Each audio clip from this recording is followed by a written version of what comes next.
Please be seated, Your Honor. The jury's all present and accounted for. We are back on the record in C-377239, State of Nevada versus Devyn Michaels. May the record reflect that Ms. Michaels is present with her attorney, Deputy District Attorney, on behalf of the state, and both parties stipulate to the presence of our jury. Yes, Your Honor. Yes, Your Honor. Okay, state, you may recall the witness. Yes, Your Honor. The state calls Carl Lippisch. And it's my understanding the state's going to be allowed to reopen their questioning to admit two exhibits, and then we'll move to cross. Yes, Your Honor. Okay.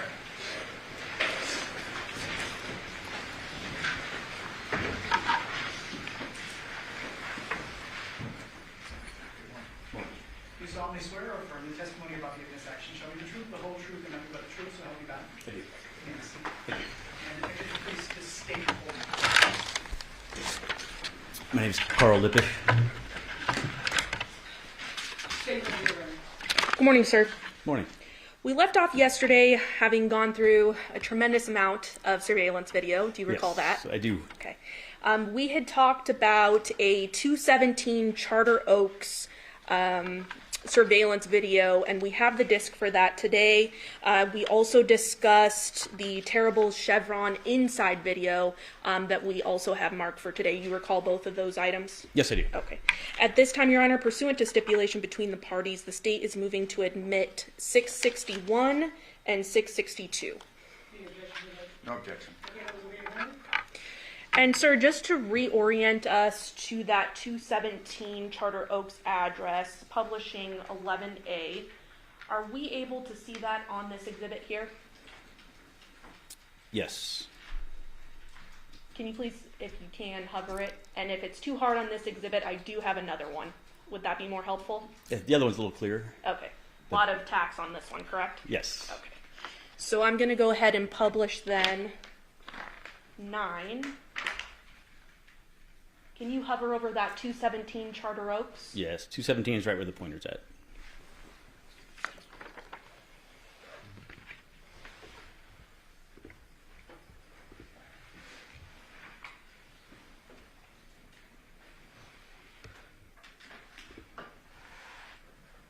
And Your Honor, at this time, the state is requesting permission to publish.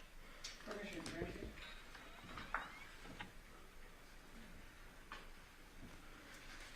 So as we can see here on this exhibit, specifically 661, there is several video that was collected here, correct? That's correct.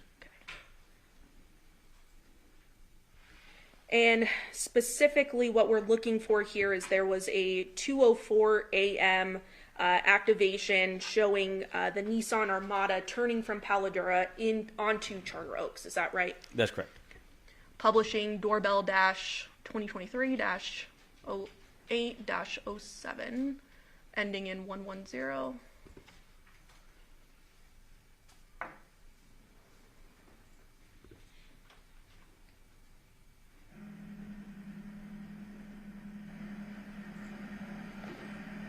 And there are no date and time stamps on this video, but when you did collect it, you were able to see the date and time stamp on the homeowner's actual system. Is that right?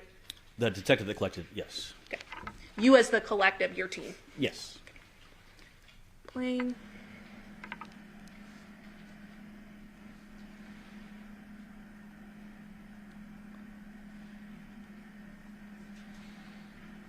And I think there's actually a better video there. I think it was actually the driveway angle. Does that sound right? Yes.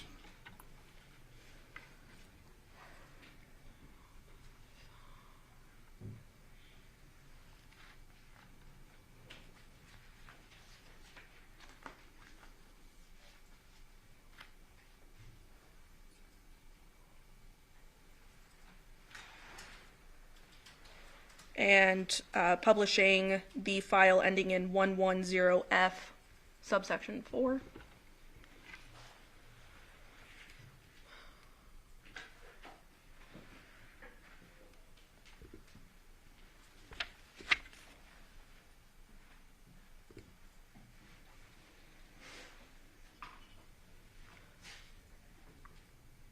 Okay. Now, this particular camera here, you mentioned that it is an activation. Is this a full-time recording, or does it only activate when there's motion? This only activates when there's motion.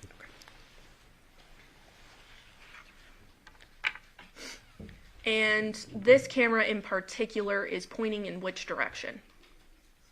It's pointing towards the intersection, so it's pointing down Paladora towards where the residence occurred, or excuse me, where the homicide occurred at the residence. So the then street it's- in front here, though, is Charter Oaks? That is Charter Oaks, correct. Playing the video.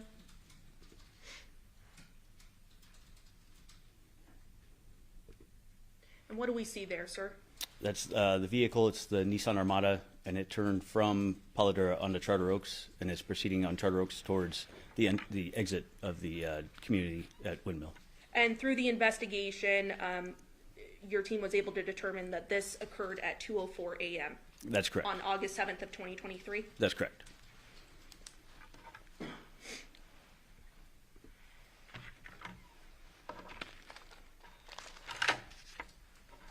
Now, turning your attention to the chevron, the inside of the chevron, because we saw the outside of the chevron on Monday, correct? That's correct.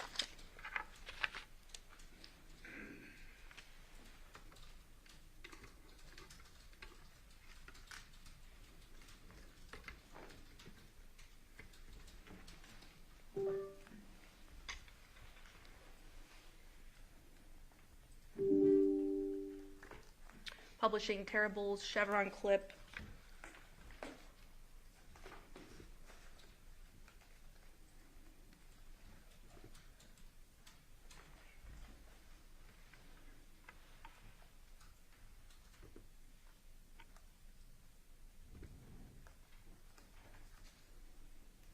And so I'm going to pause it there. What do we see in this video here?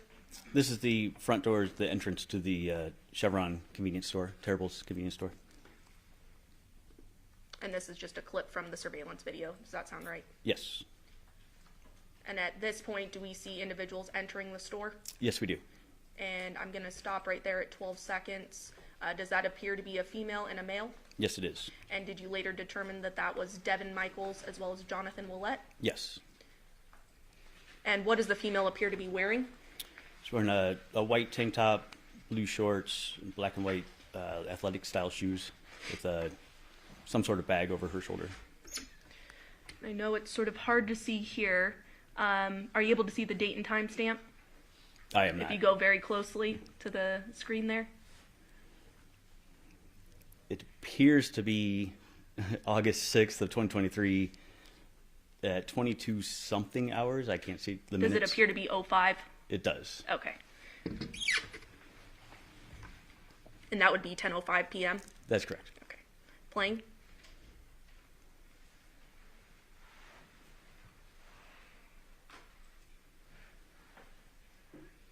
And then we see the two individuals then leaving the store Yes. approximately about 5 minutes later. So this is essentially a screen recording kind of them entering and exiting, correct? Yes. With that correct timestamp. Yes.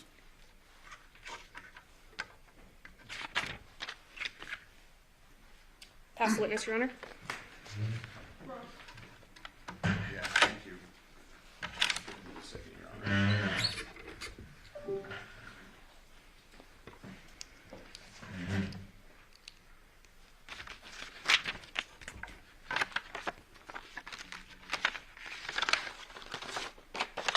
We're going to set up just to hit a few videos, but I'm going to begin the questioning of you with the video that's up on the computer. Okay. Just so you know. Sure. Say that again. Just use the HDMI cord. That's what I wanted to use. No, I was using your op. So I can help if you need it. Yeah, because the cord is what I'm So it's got to be somewhere over there. And it sounds like he wants to use this video, which is in here. So you're going to have to plug that in.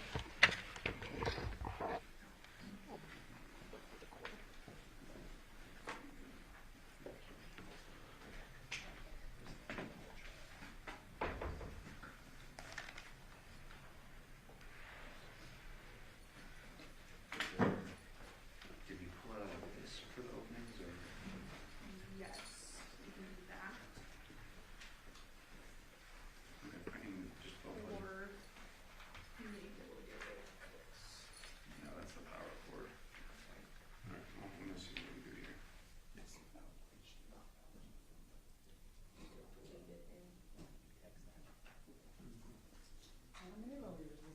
I'm staying out of it. It's not my Achilles heel, so I'll let him handle it from this point forward with the court's permission. Just a couple, while he's doing that, just a few questions. Detective, have all videos that you collected, have they all been marked and admitted into evidence? I don't know what the DA has actually admitted, so that would be a question for them. We've got videos collected from Paladera, Charter Oak, Carolina Laurel, Balsam Pear, Fan Palm, Africa Violet, Choke Cherry. Just so we're clear on the record's clear, have all videos been admitted? The ones I published, yes. Okay. But I mean, I know you published some, but do we have all videos collected? All the Okay. discs right over there. Okay. Detective, would you agree with me that specificity is important, especially in reference to a homicide investigation? Yes, it is. Would you agree with me that completeness is important, especially in reference to a homicide investigation? It is. It's important to be exact, correct? Yes. And it's important to be as correct as possible, correct? Yes. It may seem a minor point, but it will become more significant. You have referred to the Paladera home multiple times as the murder scene, correct? Yes. However, you'd agree with me that it's unclear, at least based upon the coroner's conclusions, what the cause and manner of death was. I have not reviewed the coroner's report. Okay.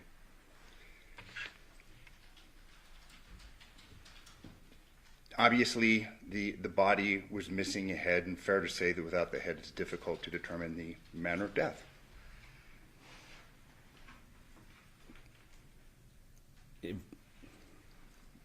Without the head, obviously, that could be a purpose, or excuse me, that could be the reason that the person died. But yes, Okay, unless so- there was something else prior. So based upon your involvement, your engagement in this case, did the person die because of a decapitation? I personally do not know. Okay. You were shown videos, and when they were setting up, I'd asked you a question. I said, pay attention to this because I have a couple of questions concerning that. Yes, That was the video that was taken from the terrible herbs, correct? that's correct. And you yourself collected that video. From the security personnel, yes, or surveillance personnel. And what day and what time did you collect that video?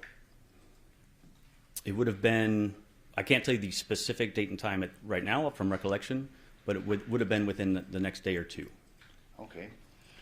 If I told you that it appears based upon the paperwork that you collected that on August 11th, 2023, would you have any reason to disagree with me? I do not. And was that video taken as a result of a warrant? I don't understand your question. Was a warrant served on the terrible herbs, either the corporate center or that particular store, in order to obtain that video? The warrant, no. Okay. Was it just turned over then? Yes. Okay, but as you sit here today, you don't recall when, either the date or the time? Fair The to say? specific date and time, no. I know it was in, like I said, within several days, within a couple days of the actual incident occurring when we learned that they had been at the Terribles. Okay, so then that would have presumably been days after the event when you began your investigation on August 7th, 2023. That's correct. I'm going to turn your attention now, and I'll let you do this. I don't know. Thank you. And my understanding is we're not going to have this marked and admitted because we're just taking something that's been provided and is admitted. But just for the ease of these questioning, I'm going to ask to publish this to the jury, Your Honor. Okay, but this has already been admitted? Correct. Yes, Your Honor. Okay. Okay, any objections, state? No, Your Honor. Okay, go ahead. And I'm going to turn your attention specifically to the video that you had discussed. And I'll just let you stay there because I want to do it. Very good. Specifically, the video 6052, taken from 2696 Paladera. Okay. Do you recall your testimony the day before yesterday in reference to that? I do not specifically to 6052. I would have to see the clip to remember which. Okay. We'll play that right now and see if Okay. that jogs your memory.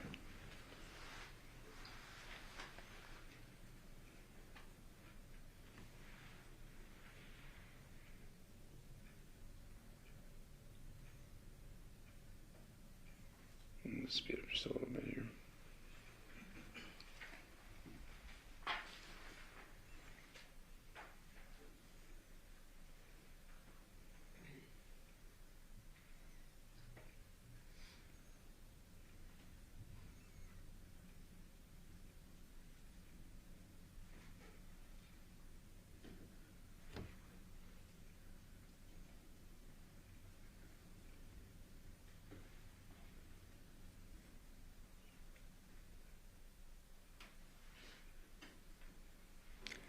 Is that 6052? Mm-hmm.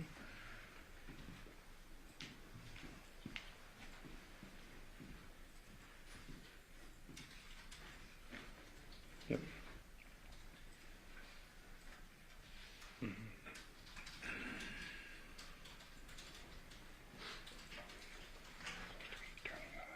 Right. The video that I'm going to want to draw your attention to involves where the lights go on in the Armada. Do you recall that testimony?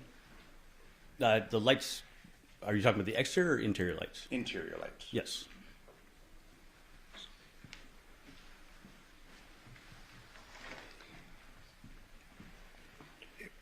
It was your testimony that this video, which was taken from 2696, you didn't have any timestamps for that video, correct? On the video that we have, no, I do not. Okay. Close indulgence. Give me a second. All right, we're having another technical difficulty. Just you have a moment, Your Honor.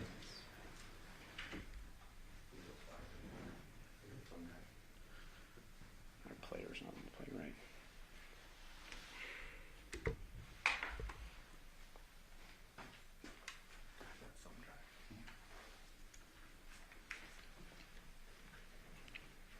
What I'm going to want to do, and as while we're preparing this, I'm going to want to turn your attention specifically to that video to where we see the lights go on.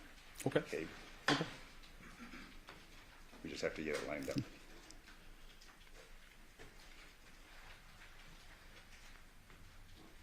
And again, all these videos have all been admitted and are part of the evidence the jury can refer to.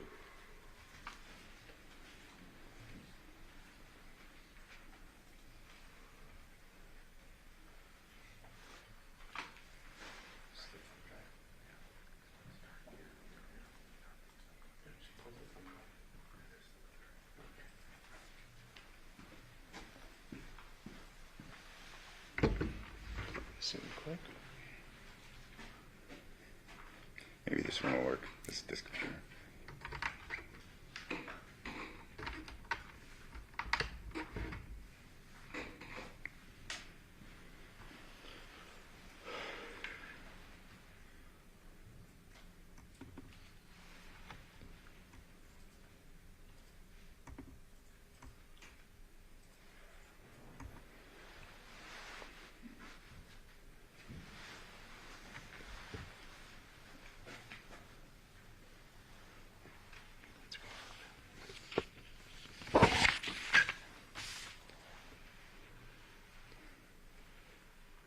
See the lights on inside? I do.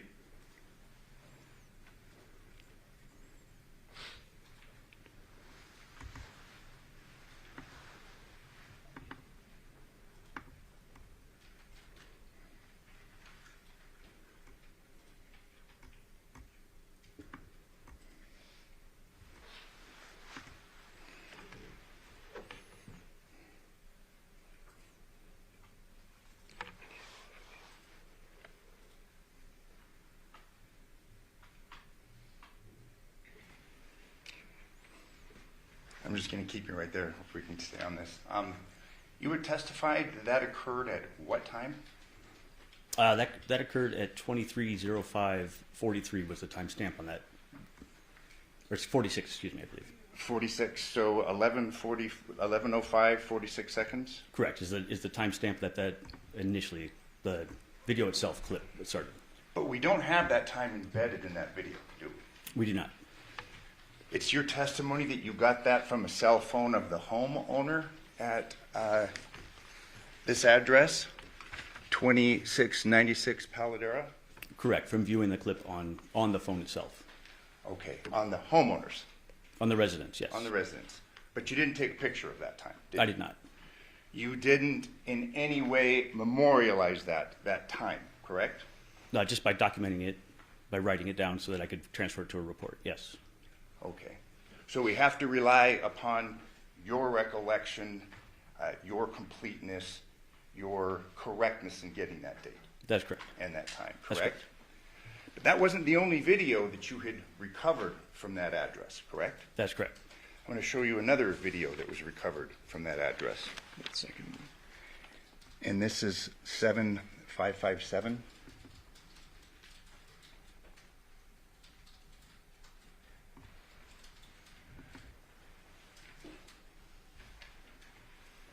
Is it playing? Mm-hmm.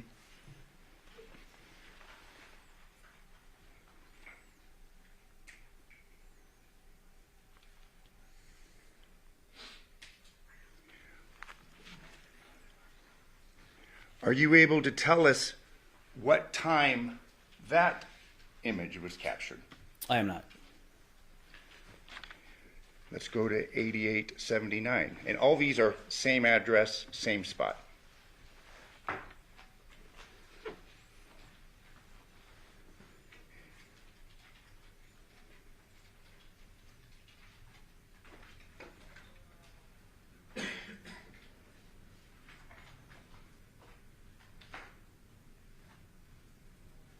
It looks like a work van, doesn't it? It does actually. It's like a Chevy type work van. Are you able to tell us what time this image was captured? No, I'm not. Let's go to 8619.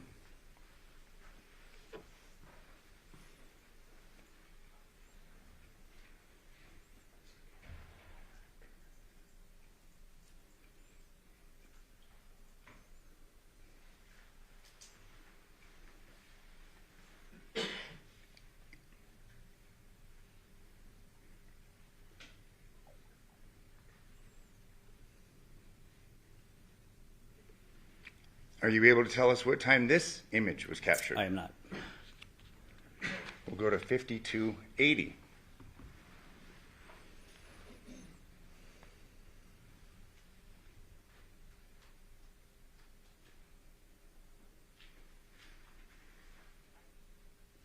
Are you able to tell us what time this image was captured? No, sir. Let's go to 7518.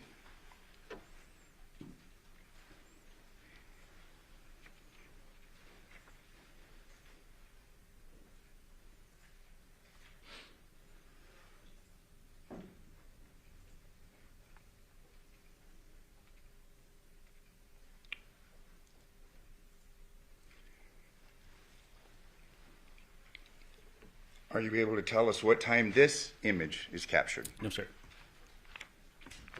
3120.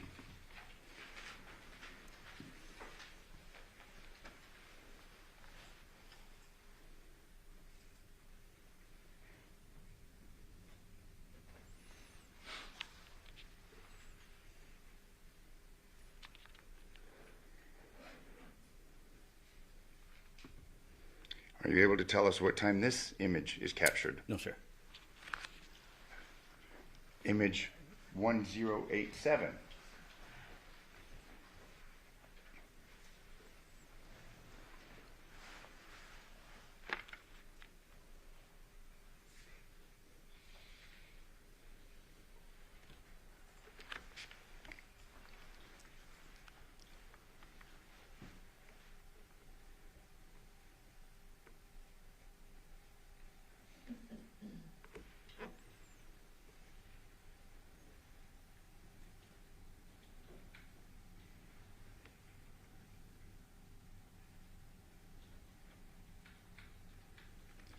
Are you able to tell us what time this image is captured? No, sir.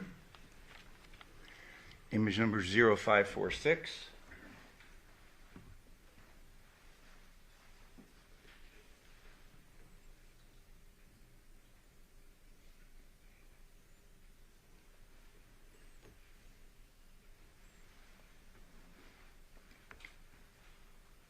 Are you able to tell us what time this image is captured? No, sir. Now, you testified day before yesterday that you were looking through these videos at these various locations trying to determine if anybody was acting suspicious, trying to determine whether someone was acting as if they didn't belong there. Do you remember that line of testimony? Yes, I do. So you'll agree with me that certain things may have slipped through your review of these videos. By certain things, I'm not sure what you're referring to. People, vehicles, cars, things of that nature. No. So there's nobody that slipped through your review of these No, videos? we reviewed all of the video that we collected. Okay. Actually have, and speaking of the video that you had collected, I'm going to show you another group of videos, okay? But they're small because there's not very many. Okay. These videos that we were looking at were in reference to the Paladera residence. But let's talk about a video capturing the Porcupine Rim residence. We have 3 videos that are now part of evidence that I'm going to show you. It's captured from 6505 Taylor Creek Avenue. Do you want to start with this? Absolutely. This is from your exhibits. It's the Taylor Creek. Yeah, just the word, just the exhibit number. It should be on the disc. Looks like this is what she gave us. 6501. 65. Yeah, it's just the 3 videos. Yeah. 6505. 6505. Okay. Yes.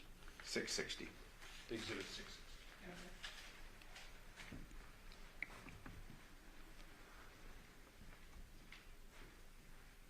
It's a little bit bigger here. Can we bring it up larger so we can see? It's pretty quick. Do you recall your testimony in reference to this video? Yes. Up at the right, we have Porcupine Rim. We see Jonathan's truck. That's correct. Do you recall the time of this video? I believe this one was at 9:07 at night, is what the embedded label is on it. And again, because we have an embedded level so we can see, correct? That's correct. Let's look at the second video from that residence. Do you recall this video? Yes, I do. What date and time is this video? This is August 7th, 2023 at 0621 now, in the morning. And again, just so we're clear, this video is capturing the Porcupine Rim residence, correct? Among other things, yes, you're able to see the house on Porcupine Rim. Then we have a third video.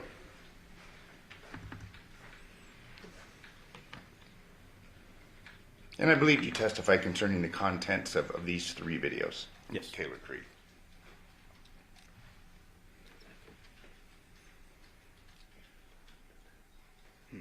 That's it, correct? I don't know, that's it as in, There were just 3 videos collected from 6505 Taylor Creek. that's correct. Now, you relied upon the homeowner or the occupants in order to get those videos, correct? That's correct. Was this a Ring video, do you recall? The last 2 we just saw, I believe it had the Ring logo on it. Okay. Did you issue any subpoenas to Ring in order to obtain the entirety of what those videos may have captured? I personally did not. Was there any downloads or a transfer of the contents of this neighbor's phone to determine what all that address was captured concerning? I actually did not collect the video from this address, so I don't know what specifically the detective did at that address. But suffice it to say, in this exhibit, we just have those 3 videos and nothing more. From that residence, correct. You can't say with any degree of certainty whether there's more videos that exist, correct? I did not collect it from that residence, so I do not know. You would have to ask the detective that collected from that residence.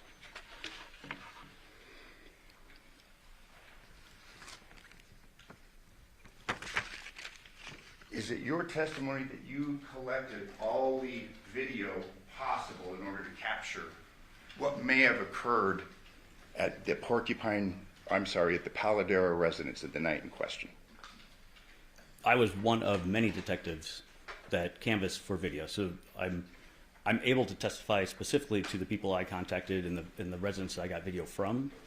But we had numerous days and numerous detectives that went out and were responsible for canvassing.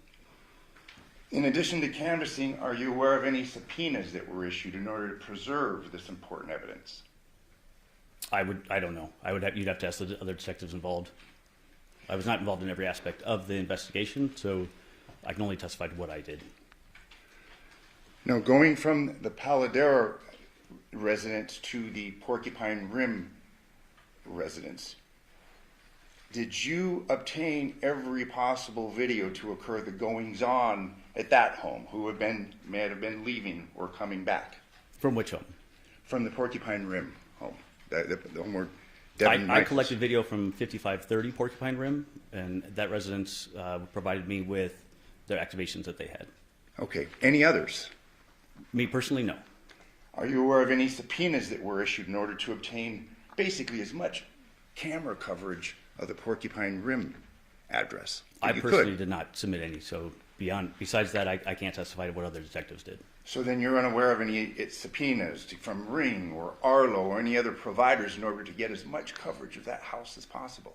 Didn't happen, did it? Once again, I can only testify to what I did, sir. And if there were other subpoenas or anything that was submitted, that would have been done by somebody else because I was not tasked with that.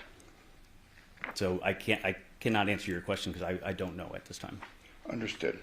I'm going to turn your attention to State's Exhibit 11. You had discussed this in your testimony day before yesterday, correct? Are you specifically the map itself? Yes. Yes. This address is the Porcupine Rim? Yes, it is. The 5510 Porcupine Rim. 5510. Yes. You had testified that the only way in and out was here, correct? By a vehicle, yes. By vehicle. Correct. But on foot, pretty easy to get out of the neighborhood, isn't it? I honestly don't know. I didn't attempt to get in or out of that other than be in my vehicle. There's a walkway right here, is there not? I see a gap. I don't know exactly what that is. From looking at this map, I can't tell exactly. And this 5510 Porcupine Rim, I mean, it abuts. It's right up against Rebecca, correct? That's correct. Over the fence and you're on a road, correct? If you're referring to jumping over the back wall, Yeah. then yes, you would be out on Rebecca Road. So if I told you that we have a walkway right here, just one door over, and over the wall, there are ways to get in and out of this residence, let's say in the early morning hours of August 7th, 2023, correct? Yes. We have this back road along here, Rebecca. Which of these residents did you attempt to obtain video coverage from? I personally did not canvass that area. So we don't know what was along here, correct? I was informed that detectives had canvassed that area, and they did not find any video surveillance. Okay, but do we have any reports in reference to that? Do we have any writings in reference to that? Do we have any officers' reports in reference to that? I do apologize for answering this way again, but I can only testify to what I did and specifically what I reviewed. And so if there may be some, I don't know. And fair enough, we're all human, correct? You're a human, you make mistakes, correct? I didn't say I made a mistake, sir. I said that I'm testifying to the work that I did in this case. So what other work that was done that I was not privy to or I was not a part of would be documented by other detectives. So me personally, I did not canvass that area because that was not one of my tasks. And so I can't testify to who specifically did or what they did or how they documented it. Let me ask you this, given your involvement in this case from the get-go, was this a complete investigation? To my knowledge, it was complete, but again, I was not involved in every aspect of the investigation. So, sir, to your knowledge, this was a complete investigation, correct? To the best of my knowledge, yes, sir. And you'll agree with me that you do not have a perfect knowledge of the doings and investigations and investigative steps that were taken in this case, correct? Considering the volume of stuff that was done, the work that was done on this, no, I do not. You had testified concerning arriving at the scene of the decapitation. You had testified that you arrived there the morning of August 7th, 2023? That's correct. You went in, you viewed the body, correct? Yes. You had given testimony concerning cleaning supplies on the first floor, correct? On the lower level, yes. There were cleaning supplies on the upper floor, were there not? I was not responsible for searching that area, so you'd have to show me what you're referring to. Okay, so you didn't go upstairs and view cleaning products, things in the bathroom from upstairs? No, as a squad, when we respond, because of the extent of the investigation, we divvy up or divide up the responsibilities.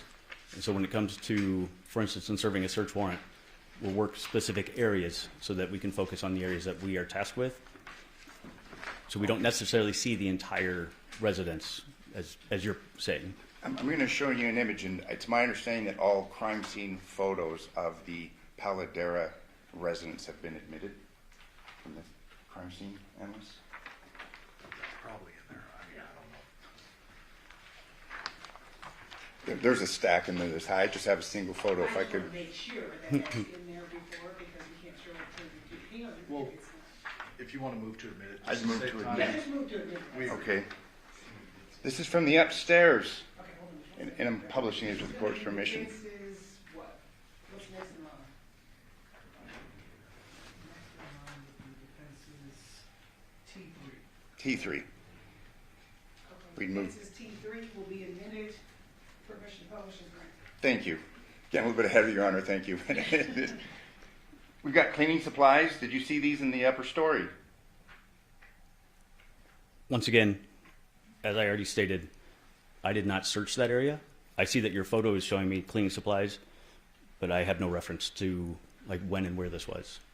We had heard testimony the first couple of days of this trial where there appeared to be a line near the head, appeared to be a line from a bucket. We have a bucket upstairs, don't we? If this photo is from upstairs, I do see a bucket in there, yes. And I will not mislead you with my questions. If I told you this represents a bucket and cleaning supplies from upstairs, would you have any reason to disagree with me? The only reason I'm saying that is I know you've, in your previous line of questioning, you've asked me about things that I was not responsible for or what I did not do in the investigation. And I just want to make it clear that I don't believe you would try to mislead me. However, Absolutely not. this is not something I'm familiar with. Fair enough. And you had given testimony on Monday that you had arrived at the Paladera residence and that you had walked through the crime scene. Do you recall? Yes. And I'm now showing you a photograph that was taken from upstairs of this scene, and I'm just asking if you had an opportunity to see this. I did not. Okay. Did you view the backyard at the Paladera residence? I do remember seeing the backyard out the door, yes. I'll have these admitted. Here, let me. I have these marked T. Thank you.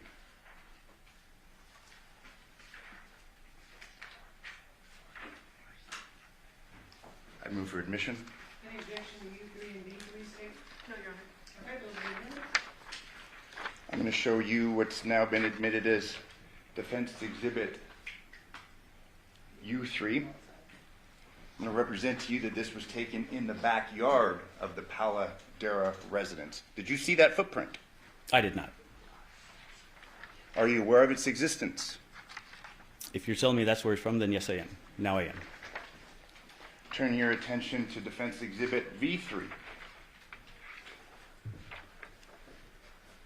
Did you see that footprint? And obviously, presumably, it's the crime scene analysts that are measuring it. This footprint was in the backyard of the Paladera residence, correct? I did not see that while I was on scene, no. Are you aware of its existence? I am now, yes. Are you aware of any testing, comparisons made in relation to this footprint? Once again, that was not part of my portion of the investigation, so I cannot speak to that. Based upon your review of this photograph, fair to say that that's a man's footprint? I would have to look at this closer. I don't know how you could come to that conclusion just based on this photo. It's a fairly large footprint, correct? There are people, both male and female, that have various size shoes, so I would not jump to that conclusion, sir. So you're saying you're not aware of this, but you're going to argue with me right now whether this is perhaps a man's footprint or a woman's footprint? Well, your question actually said that it is a man's footprint based on the size of it, and based on what I'm looking at right here, I would not be able to tell you yes or no of whether that is a man or woman's footprint. Let me ask you this, in reference to your investigation, were you involved in any follow-up concerning these footprints? I was not. Another court's indulgence, just one.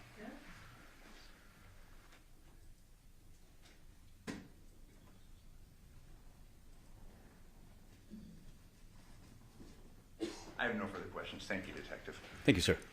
Any follow-up, State? Yes, Your Honor, just briefly. Sir, you had testified on cross about the 2696 Paladura address, which is next door to the murder house, correct? That's correct. Okay. And those cameras, that camera specifically, you're able to figure out sort of the time frame of the activations by comparing the other surrounding surveillance video homes that were collected, correct? That's correct. And so by reviewing everything, you're able to cross and compare the time frames so that you can be confident to testify today as to the date and time frames. That's correct. Additionally, you did see the date and time frame on the homeowner's device Correct. that held the video. Correct. And from comparing all the surveillance video that we went into great length on Monday, you're able to determine which direction any vehicle is going in the surveillance video that was collected, correct? That's correct. So it shows directional patterns and things of that nature. Yes. Okay. And the 11 p.m. time frame was important based off the investigation, correct? Yes. And so that's why you were focused on that time frame when collecting video and watching video and flagging which video was most important, correct? That's correct. But that being said, you did review all the video. That's correct. Now, turning our attention then to the 6505 Taylor Creek address, that's the address in the Porcupine Rim neighborhood that shows the only entrance and exit, correct? 6505 is the one that shows the actual residence of 5510 Porcupine Rim. It's not the one at the entrance to the community. Thank you for correcting me. I misunderstood that. So that was discussed on cross-examination. That particular camera, thank you for correcting me, is the one that only activates from motion, correct? It is a motion camera, yes. And so because we only have those videos, that's because we saw the homeowner sort of going to the trash because it was trash day and then coming back up the driveway, correct? Correct. So it's motion activated. Yes. Court's indulgence. Past witness. I'll just pick up on the last part of that redirect. The 6505, the one that we just have the three that's looking right at the Porcupine Rim. Questions concerning this is only motion activated. You don't know if any other videos exist in reference to that, do you? We just have the three for a fairly long time period. I personally do not know. Specifically turning your attention to the 2696 Paladura, that list of videos that we went through. Yes. You were asked about 1105 and if that was an important investigative time and if you cross-referenced other videos. Remember that line of questioning that you just got? Yes. What other videos did you cross-reference in reference to video 6052? The first one that we started with the lights going on, you can see the interior lights. What video did you cross-reference? That one, there were no other ones because it was just the motion in front of that. That was captured from 2696. So then, and to clear up the redirect, we don't have another camera to verify that time, do we? That you gave. That specific one, no. And the list that I gave, 75, 57, people walking by, no cross-reference to another video, correct? Actually, with the rest of those, there is. Those people that are walking, they actually belong to the house on the street behind. That work truck that you actually brought up belonged to a house over on African, I believe it's African Violet. I don't remember the exact name of the street. I'm asking what videos that you reviewed in order to cross-reference this, to confirm this. Those are the ones from the other houses in the neighborhood. There's other ones that were collected. We were able to cross-reference for those specific ones because those were people that walked through the neighborhood and continued to other areas. Let me ask you this, though, back to the 6052, the one where you see the internal light. We don't have another video corroborating the time that you state that captured, correct? That's correct. No further questions. Briefly again, so the work van that you were just crossed on, that we saw in the video, that's coming from a different house, right? It's actually going to a different house. It came into the neighborhood and went over, I believe it's African Violet is the name of the street. You actually see it in front of that house from their activations. Okay, so that's the explanation, correct? Correct. Okay. And then also that Taylor Creek address that we keep talking about that shows the 5510 Porcupine Rim address. Yes. You're aware that motion activated cameras have different sensitivity levels. Correct. So a homeowner that has a motion activated camera can actually go in their app, if it's hooked up to an app or something, right, to change the sensitivity levels. Is that right? The sensitivity, the zones, and how they want it to capture, yes. Okay, but including sensitivity? Correct. Like what actually causes it to activate? Yes, yes. Okay, so as we're seeing in that video, it seems that the only activations happen when the homeowner is basically in the driveway, is when it starts to activate, which is pretty close to the camera, correct? Correct. Pass the witness. I had one follow-up. We have to hook up the computer for just a moment. And Detective, this is in reference to the 6505 Taylor Creek, the one that you're giving testimony concerning. We only have 3 videos and it's only motion activated. Okay.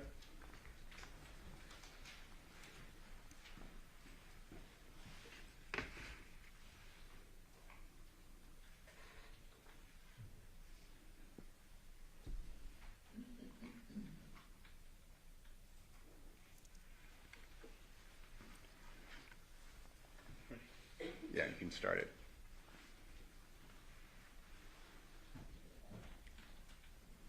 We're going to play it a couple of times.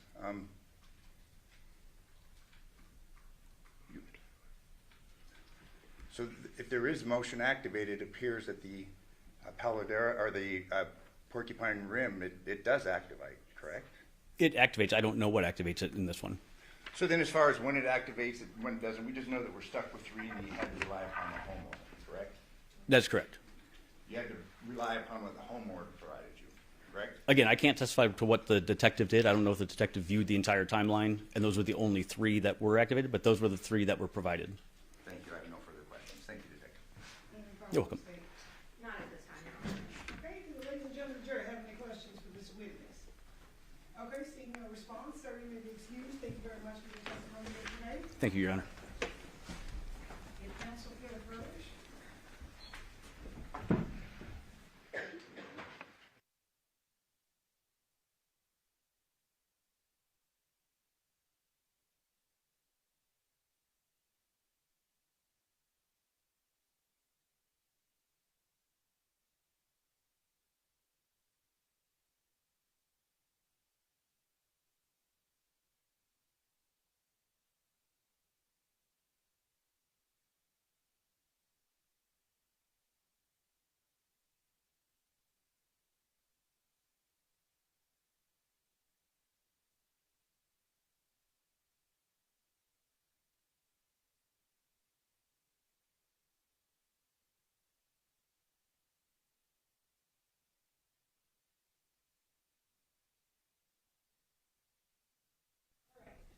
Ladies and gentlemen, I know you guys just got here, but we're going to take our lunch recess because we have some things we have to get in order to make sure that this afternoon runs smoothly for you. I swear we are trying our best to streamline as much for you as we can so that you don't have to keep wasting your time. So just so you know, none of us will be eating. We'll be getting that stuff together, but I'm going to give you guys your lunch break at this time to get that stuff together for you.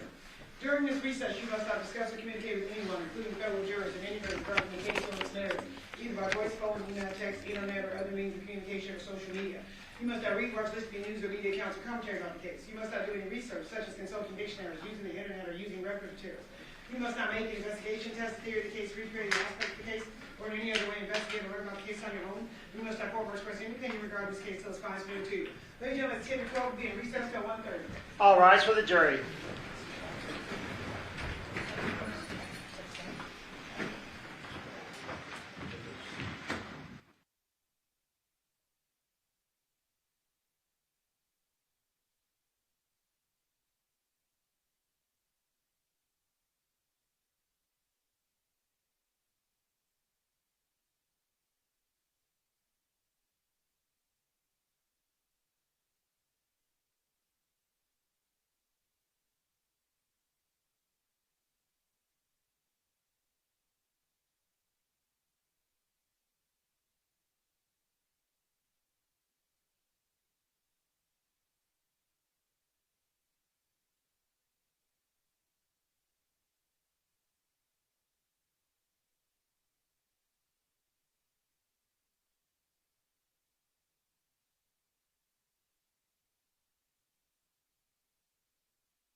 All rise for the jury.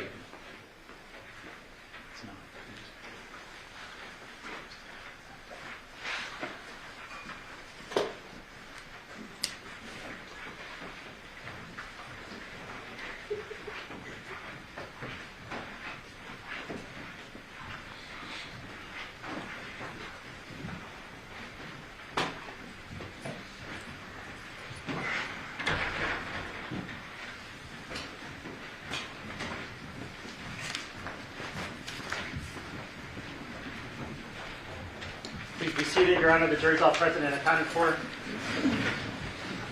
We are back on the record in C 377-239, State of Nevada versus Devyn Michaels. May the record reflect that Ms. Michaels is present with her attorney, deputy district attorney on behalf of the state, to both parties give way to the presence of our jury. Yes, Your Honor. Yes, Your Honor.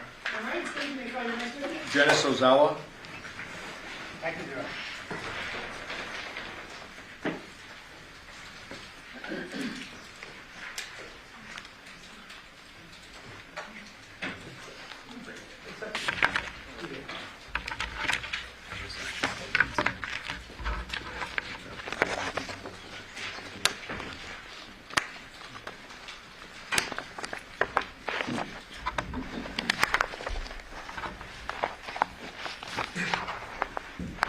Do you solemnly swear or affirm the testimony you're about to give in this action shall be the truth, the whole truth, and nothing but the truth, so help you God? I do.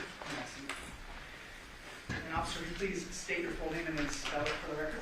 Full name is Dennis Ozawa. First name Dennis, last name Ozawa. Whenever you're ready, state. Sir, what do you do for a living? Currently a detective with the Henderson Police Department. How long have you been a detective with Henderson? Approximately approximately 10 years. And how long have you been in your current assignment? Approximately 8. What is your current assignment? I'm with the Crimes Against Persons Unit. And what does that entail generally?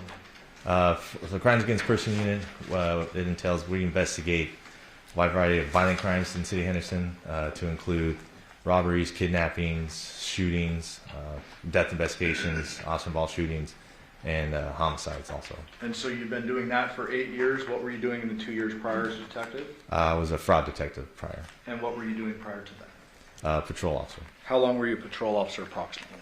Approximately 10 years. During the course of your career, sir, have you received numerous trainings on law enforcement best practices? Correct. And during the course of your career, have you responded to hundreds of crime scenes? Correct. In your 8 years with homicide, have you ever responded to a decapitation case prior to this case? I have not. Fair to say that this particular investigation was a large one, Yes. entailing many support personnel such as crime scene analysts, other detectives from homicide, and actually some other detectives from other units called in to assist in the investigation. That is correct. In this particular case, did you get called out to a homicide at 2698 Haladura on August 7th, 2023? I did. Do you remember around what time you were called out? I believe it was approximately in 9:40 is when we were notified. 9:40 in the morning? Correct. And what time was the actual call for service, sir? I believe it was approximately 8:40 in the morning. Who was the person reporting? Yoko Willette. What was the general information you received before responding to the scene? From what we were told, that from dispatch, that Yoko had called in, advised that she had found her son, Johnathan Willette, in his bedroom, and he was all bloody, and believes that he was dead at that time. And so, is it fair to assume that fire and first responders went out to the scene before you did? Yes, And it was confirmed that Johnathan was in fact deceased? that is correct. Did you say the victim's full name for the record? Johnathan Willette. Once you arrive at the scene, you get called out around 9:40. What happens when you arrive? When we arrive, we meaning our Crimes Against Person unit plus the crime scene analysts, we start to show up. As soon as we all arrive, we're waiting for a brief from the supervisor who's on scene. And then once we're there, he provides the brief, basically kind of explain what they did as far as entering the house, any observations that they made at that point, and then the fact that they had probably talked to Yoko, and then we found out about another person that was there at the time with Yoko. I believe his name was Masao Yoshida, that they were the only two there at the house. And then when the supervisor at that time was Sergeant Shields, who we had spoke with to give us the brief. Okay. Once you get your briefing from Sergeant Shields, is there a quick walkthrough done of the scene? That's correct. In addition to that, did you assign various investigators to different tasks in and around the scene? That is correct. Was witness canvassing conducted? Yes. What does that mean for the jury? For witness canvassing, we have other detectives kind of walk around the neighborhood and knock on doors, see if anybody heard or seen anything that night. And then for us, we're going to be talking to the witnesses that were on scene at that time too. During the course of the witness canvassing, did you learn of any witness who suggested that they heard a gunshot any time during our operative time period? No, Was there video canvassing done as well? that is correct.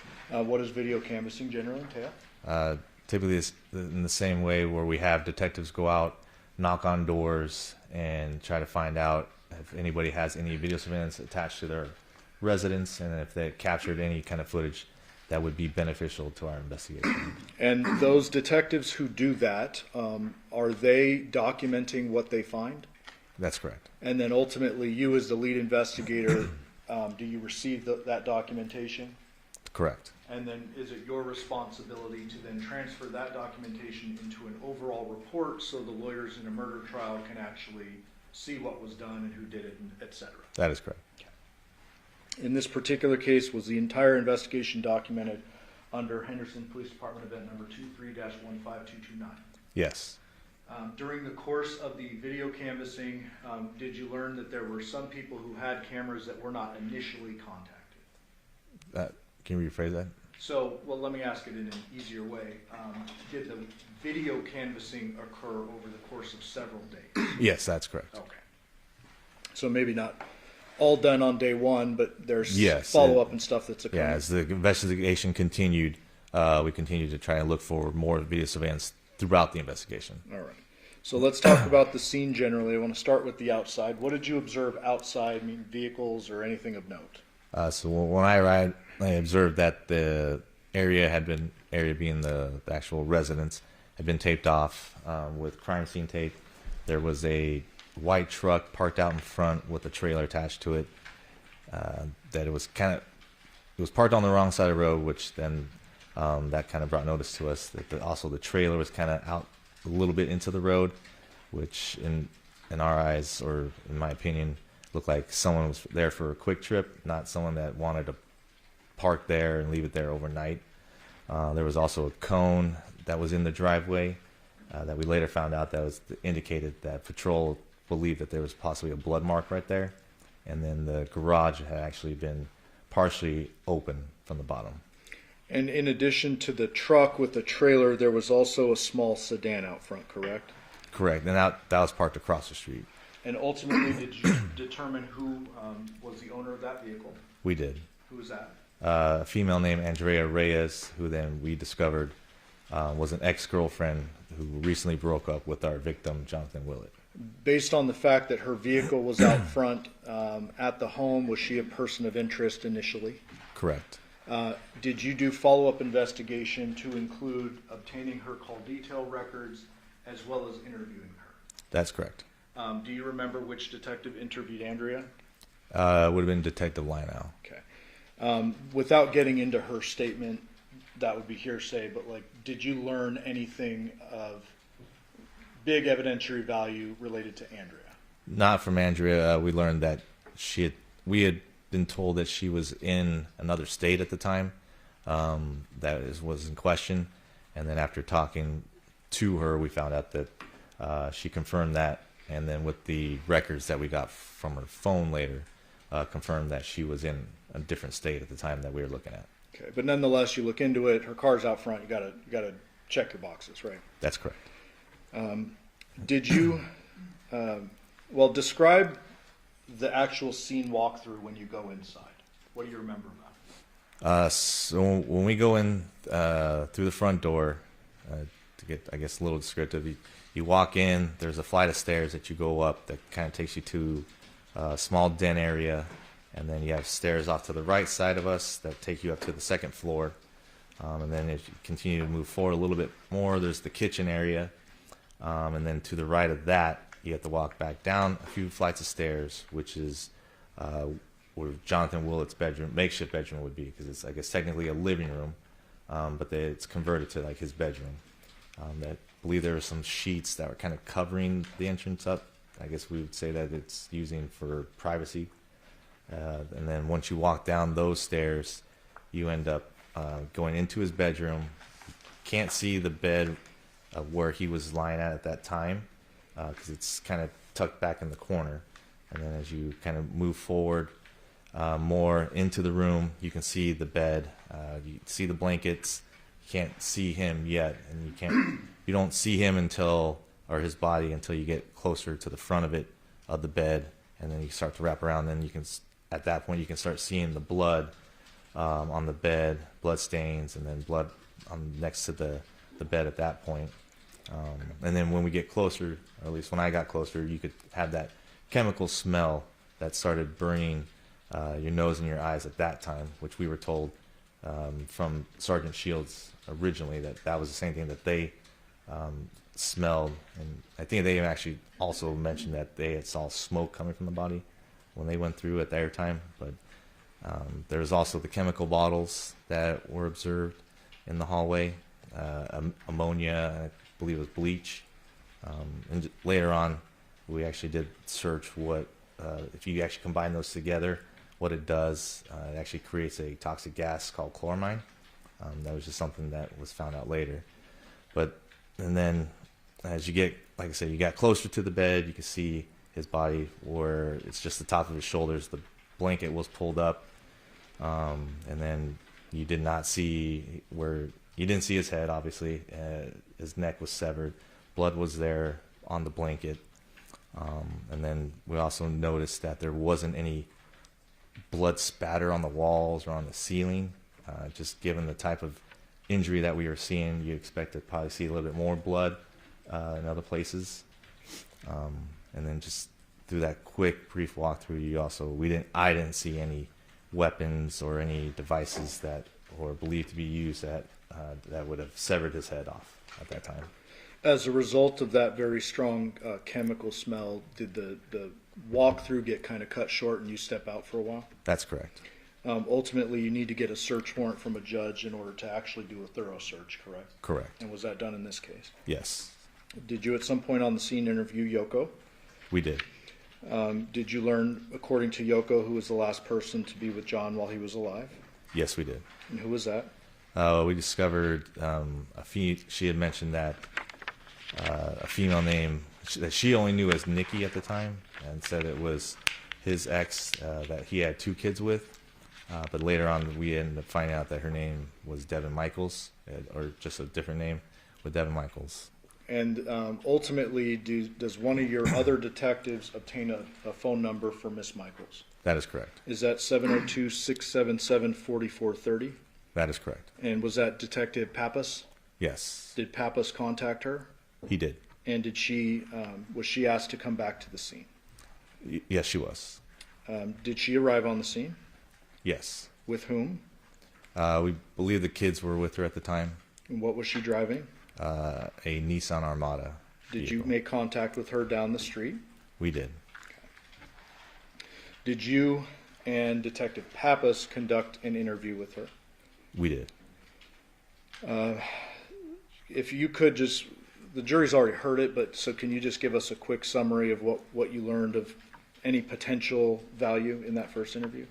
So with our first interview, we just basically try to get as much, we wanted to make it short, but try to get as much information as we could to follow up on later, given the fact that we were told that she was the last person to have seen him. So when we talked to her, little suspicion that was raised because she wasn't very detailed on what she did with him that night, given we were told from Yoko that approximately between 10 and 1 o'clock that Devyn was there with them. So when she first explained what they had done together, it was just school shopping the day prior, and then just kind of went into that they were loading things back and forth from the Polidora address to her address at 5510 Porcupine Rim, I believe is the address, and that they were basically just loading things and unloading things, and that's kind of what at first she told us at the beginning. Okay, let me stop you and just ask a couple specifics. Okay. Basically, in this first interview, did she claim John was alive and smoking in the garage when she left? Yes. Was that inconsistent with what you had learned prior from Yoko?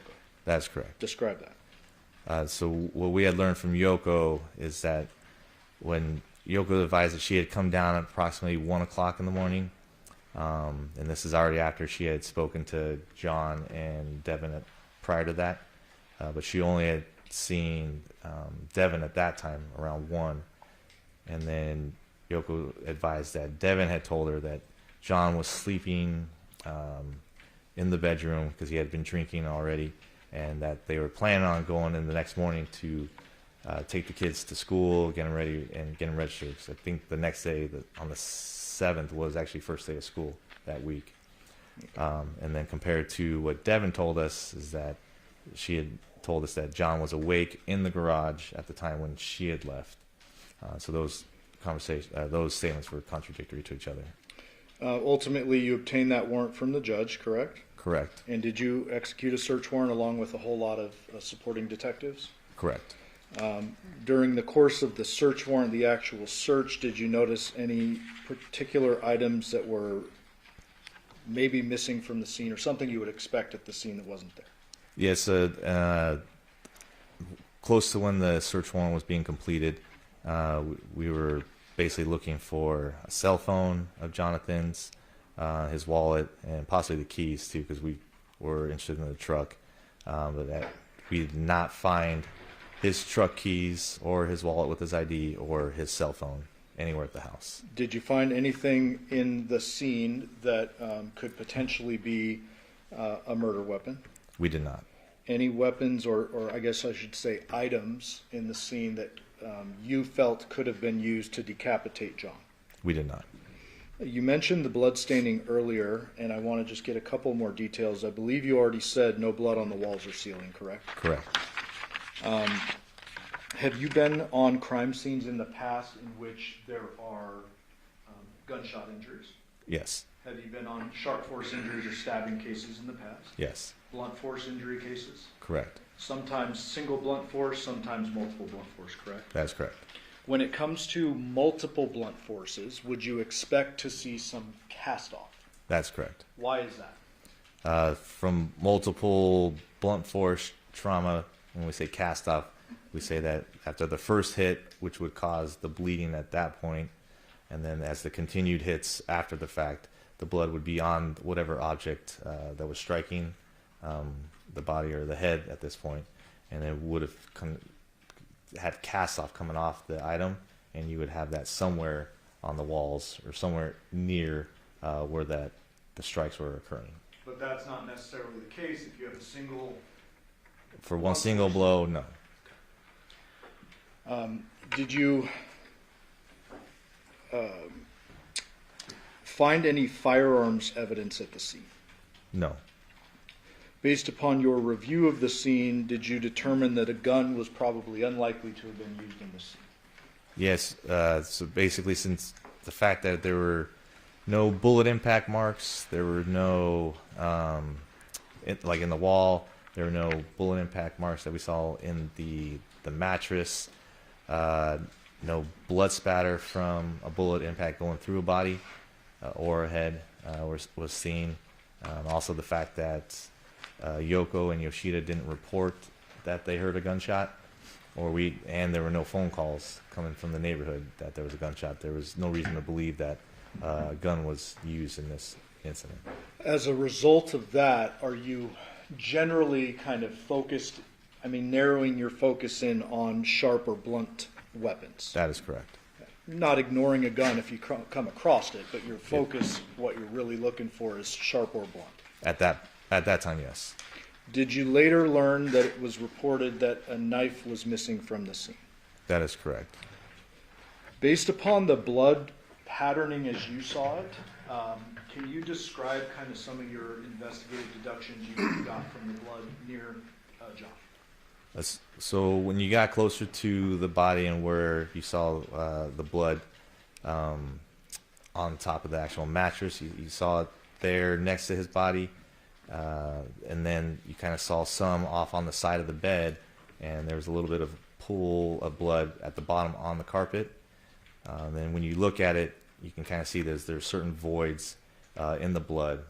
So when we round tabled it, talked together, it was kind of determined that, hey, there's probably something placed there, because where the blood was actually at, you could see, like I said, some voids. So where maybe a possible container was that possibly collected a lot of the blood, because even though there was a good amount of blood that was there on the scene, not as much as what you would believe, considering the type of injury that you saw with his head severed. Okay, and try not to ask this in too morbid a way, but if you're assuming, or did you assume the decapitation occurred there in the scene? That's correct. If you're assuming that is the case, and the head finally is lopped off, if there's nothing under it, would you expect kind of a splash or a different patterning? That is correct. Did you notice whether there was a doggy door in the room? Yes. And what did you notice about that, or what deductions did you come to from that? We were told that the doggy door was closed, which was unusual. When we were told by Yoko, and then when you saw where the doggy door was at, next to the slider, and you witnessed that it actually was still shut at the time. Okay. As a result of the observations you made at the scene, did you or other detectives contact the defendant over the phone? That's correct. Was that you? Yes, it was. Okay, and same phone number we just mentioned a minute ago? That's correct. What was the content of that? Was that a short contact? After our initial interview? Yes. Yes. Was there something referenced about a Burlington coat factory? Yeah, so I had contacted Devyn again over the phone because we wanted to talk to her, ask more clarifying questions, and actually talk to Debbie also. So we asked if she was willing to meet. She said yes, and then we were going to head up to her place at 5510 Porcupine. During that conversation, she had mentioned that one of her daughters had actually told her that while they were school shopping at the Burlington Coat Factory, somebody a male had approached the daughter. I can't remember which one it was, but a male had approached the daughter and Johnathan at the Burlington Coat Factory and made the comment, I believe, "I'm coming to get you." So being that it's still early in the investigation, things that we need to investigate everything, as myself and Detective Skinner are driving to the Porcupine Rim address, we had another detective go to the Burlington Coat Factory that she said that they were at and review video surveillance from that place. And what was learned during the course of that? So the video surveillance was reviewed. I believe Detective Kondratovich, who then relayed to me that at no time did he see anybody approach John and his daughter, and it looked like there was any kind of confrontation at all with anybody at the store. Okay, so something that the defendant mentions it, you attempt to verify it, there's no evidence of it, but you note it for your investigation. Correct. And then did you start heading toward the 5510 Porcupine Rim address? Yes, sir. Who'd you go with? Detective Skinner. As you arrived on scene, did you notice any trash cans out front? Yes. In Throughout addition- the neighborhood. Throughout the neighborhood? Correct. In addition to noting it's trash day and there's trash cans throughout the neighborhood, did you notice anything as you approached the actual home?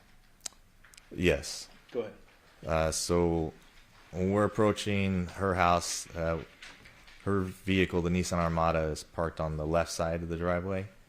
And at that time, Devyn was already outside. It looks like she was taking things from her car back to the house. So then we follow her up the driveway, and as walking up the driveway, I see a black cell phone on the ground, in a spot that typically you wouldn't see a cell phone just sitting on the floor. So I take note of that, and it looked like it was either dropped or left there. But at this point in time, we know that we're still missing John's cell phone, so the possibility that could be a cell phone. Take note. I let Detective Skinner know that also, and then we continue to follow Devyn inside the house. And just so we're clear, as you're walking up, I'm not going to pull the photos up, but you said the defendant's vehicle is on the left Correct. of the driveway, parked nose in, facing the home. That is correct. Where is the cell phone in relation to her car? It would have been close to the garage on the driver's side of the vehicle, and near the rock landscape that's on the outside of the driveway. The vehicle meaning the Nissan Armada? The Nissan Armada. On the correct. driver's side? Correct. Okay. Why is it that you don't go pick it up right there and you just take note of it and talk to Skinner about it? Because at that point, we want to be able to talk to Devyn and Devier, and we want to be able to not have them know that we have that phone at that point, because we're not sure if it is John's phone, and if it is, then obviously our interviews are going to be different when we talk to them. So if it's actually evidence that we're going to need or use, it's going to be something that we want before we can talk to them and get more information from them. We don't want it to basically have them use that information also now to come up with different a story, I guess, per se, with us. And as a homicide investigator, you are aware that you can't just go seizing evidence without a warrant, correct? Correct. And so even if you wanted to, you couldn't just walk up and seize the cell phone at that time. You would have to get a judge to sign off on an actual search. That's correct. Okay. Did you make contact with Devier? Yes. Where was that? Was it out front, inside? Do you remember? Initially inside the house, and then I conducted an interview with him inside my vehicle. And did you conduct a recorded interview? That is correct. Audio recorded? Yes. Did you notice anything about Devier as you began to talk to him? When we entered my vehicle, there was a heavy odor of alcohol that I detected, and then he actually apologized in the interview at the beginning, saying that he had actually been drinking since he had gotten home, and said he was sorry that he was basically possibly intoxicated. Did he say why he started drinking when he got home? Basically because of the news that he found out about his dad being deceased. And you've spoken to dead people's next of kin and families many times in your career. That is correct. Was that out of the world of reasonableness for you, or what? No, obviously I told him that, hey, I understand what you're saying, or why you've been drinking. It's people mourn in different ways, and that is one way that people mourn is they tend to drink sometimes too.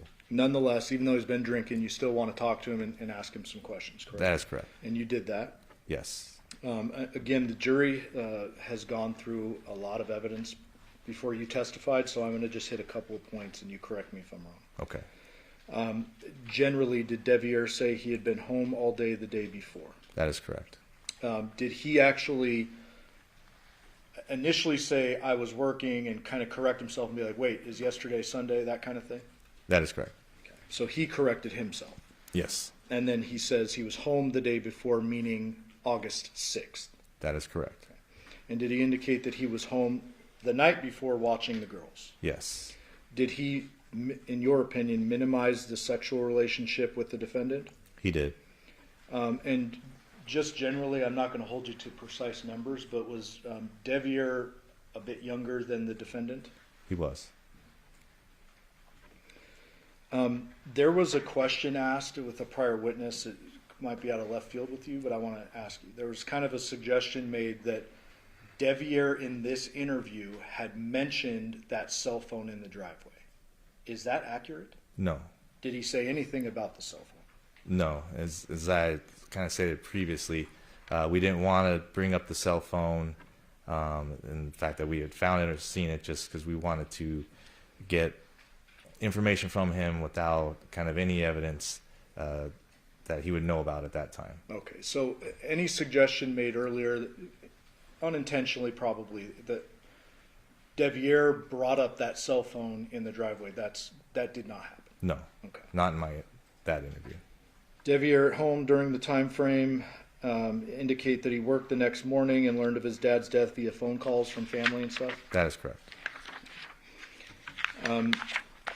I'm not going to go into too much detail on the phones because we have other witnesses to do that, but ultimately you did get his CDRs, correct? Correct. Did those CDRs confirm or refute his claim that he was home last night? They confirmed his statement. With the video canvassing, that was done at Porcupine Rim and Paladar, correct? Correct. Was there any video in the area of Porcupine Rim that depicted Devier's vehicle or vehicles moving away from the scene? No.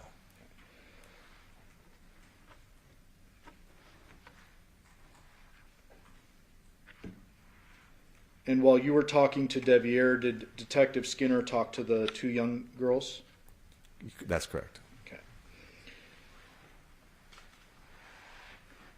Did you conduct an interview with the defendant, Miss Michaels, prior to executing the search warrant on Porcupine Rim? Yes. During the course of that interview, does something beep and draw your attention? Yeah.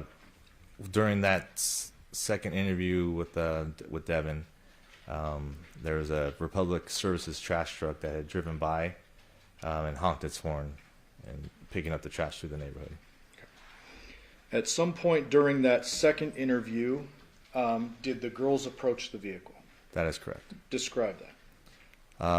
It was close towards the end of the interview, and one of the daughters came up, and she was holding a black cell phone in her hand. When we had rolled down the window, they basically were saying, "Hey, Mommy, this is Daddy's cell phone. This is the reason why you can't get a hold of him."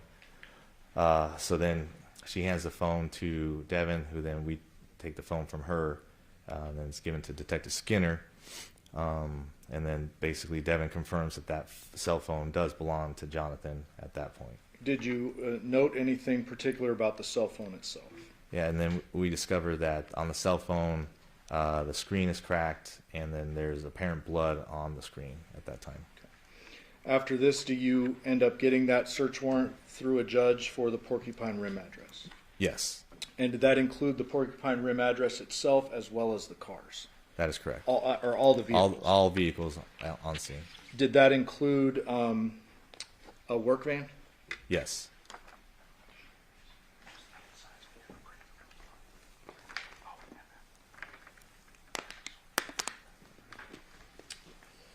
And Your Honor, we had missed these earlier, so I believe there's a stipulation to 653 to 658 as well as 659.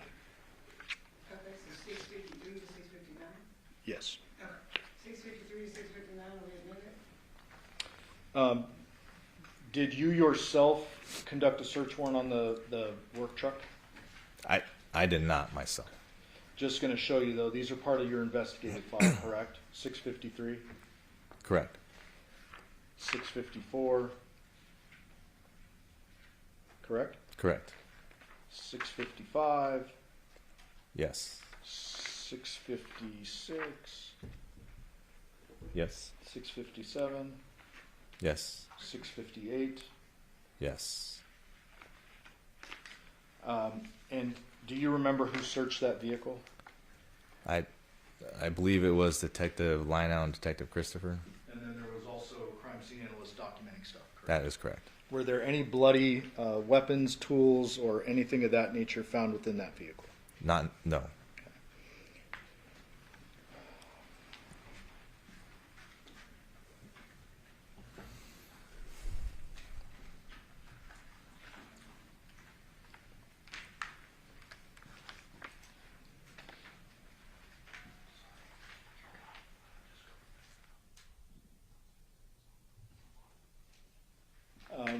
Was the small sedan also searched? That is correct. Was there anything of note or evidentiary value associated with that? There was not. Did you note how how the van was parked in relation to the car? Not the Nissan Armada yet, but the small. The work van that Devier said that he was the one using, yeah, it was parked partially in front of the Honda Civic, and we just kind of took note of that. It's strange because there was a lot more room on the street to be able to park, to where there wouldn't be any reason why you would block the vehicle. Was the Nissan Armada searched on scene or no? Not on scene, no. Was it sealed on scene? Correct. States 250, is that the Nissan? It is. And 248, is that a different angle of the Nissan? That's correct. So earlier you were describing where that cell phone with blood and cracked screen was found. Is it over here to the left in this photo? That would be correct. Further off? Close to the rock landscape off there. Got it.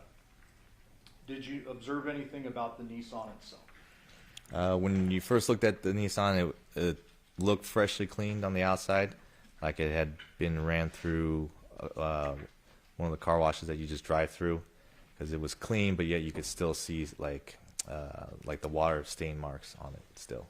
251, this is a better photo that actually shows the rock. So it was over, was it this way more toward the driver's door, or?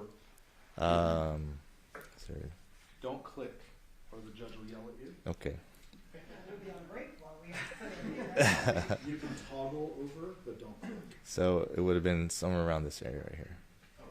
And for the record, you're just pointing to the small gap of rocks we can see in 251. That is correct. Yes.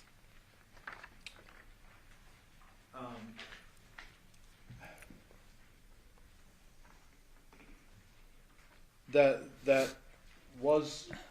Nissan Armada was searched later at the lab, correct? Correct. Anything of evidentiary value that was found within the vehicle? No. Did you obtain a search warrant for the Nissan Armada's infotainment center? We did. And did you execute that warrant and one of your detectives pull the infotainment system with data out of it? That is correct. Ultimately, did you review that pretty thoroughly? Yes. That data associated with that? Correct. Was there anything of note related to that as well as the victim's phone?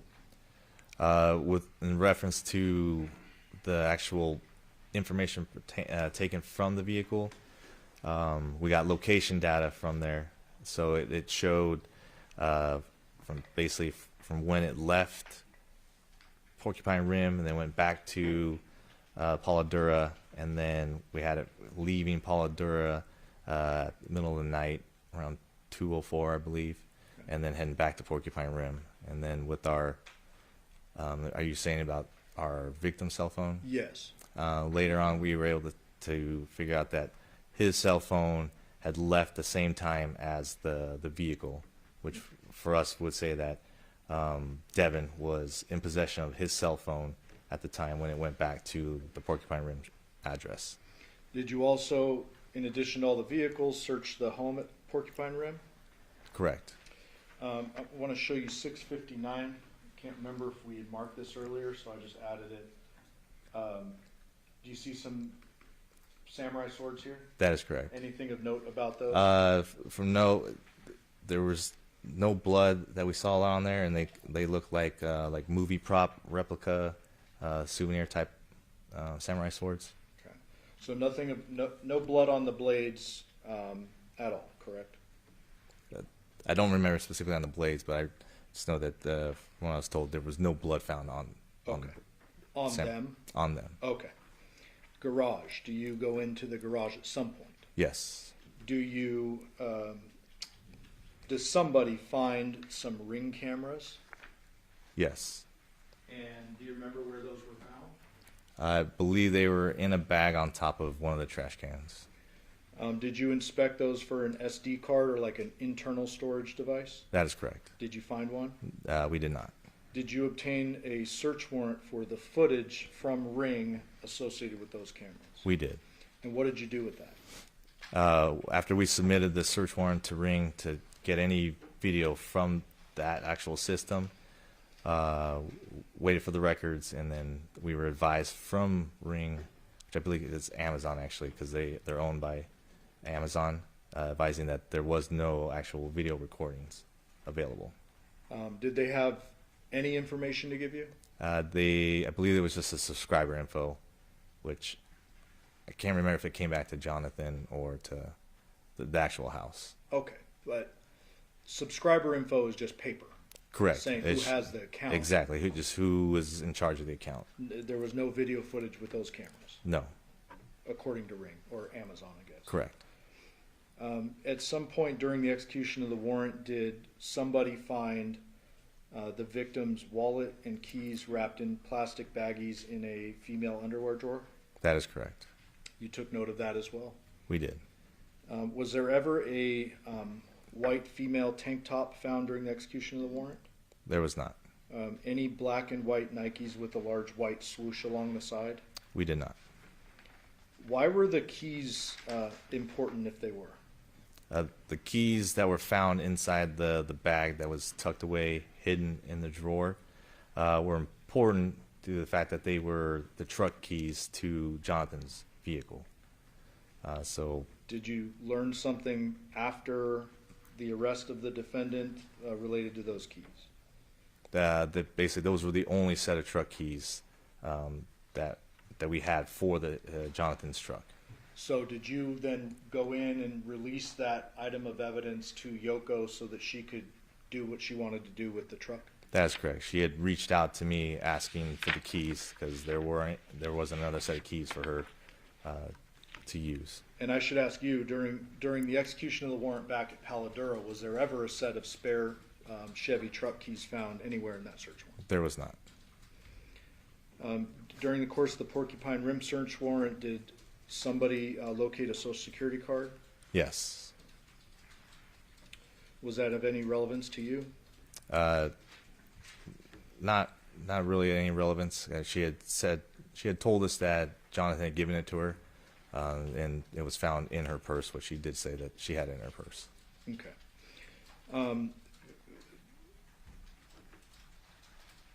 Is it a fair deduction that if someone wanted to make changes to custody or school paperwork, they may need the Yes. They would need Social Security card, probably the ID, and any other kind of identifying information for that person. Did you locate guns inside the home? We did. I believe you previously testified that the scene didn't appear consistent with gunshot, but do you take note, document all those guns, etc.? Correct. Pictures are taken and documented of the weapons that we found, but like we said earlier, there was no evidence at that point to say that a gun was used, so they were just noted and documented.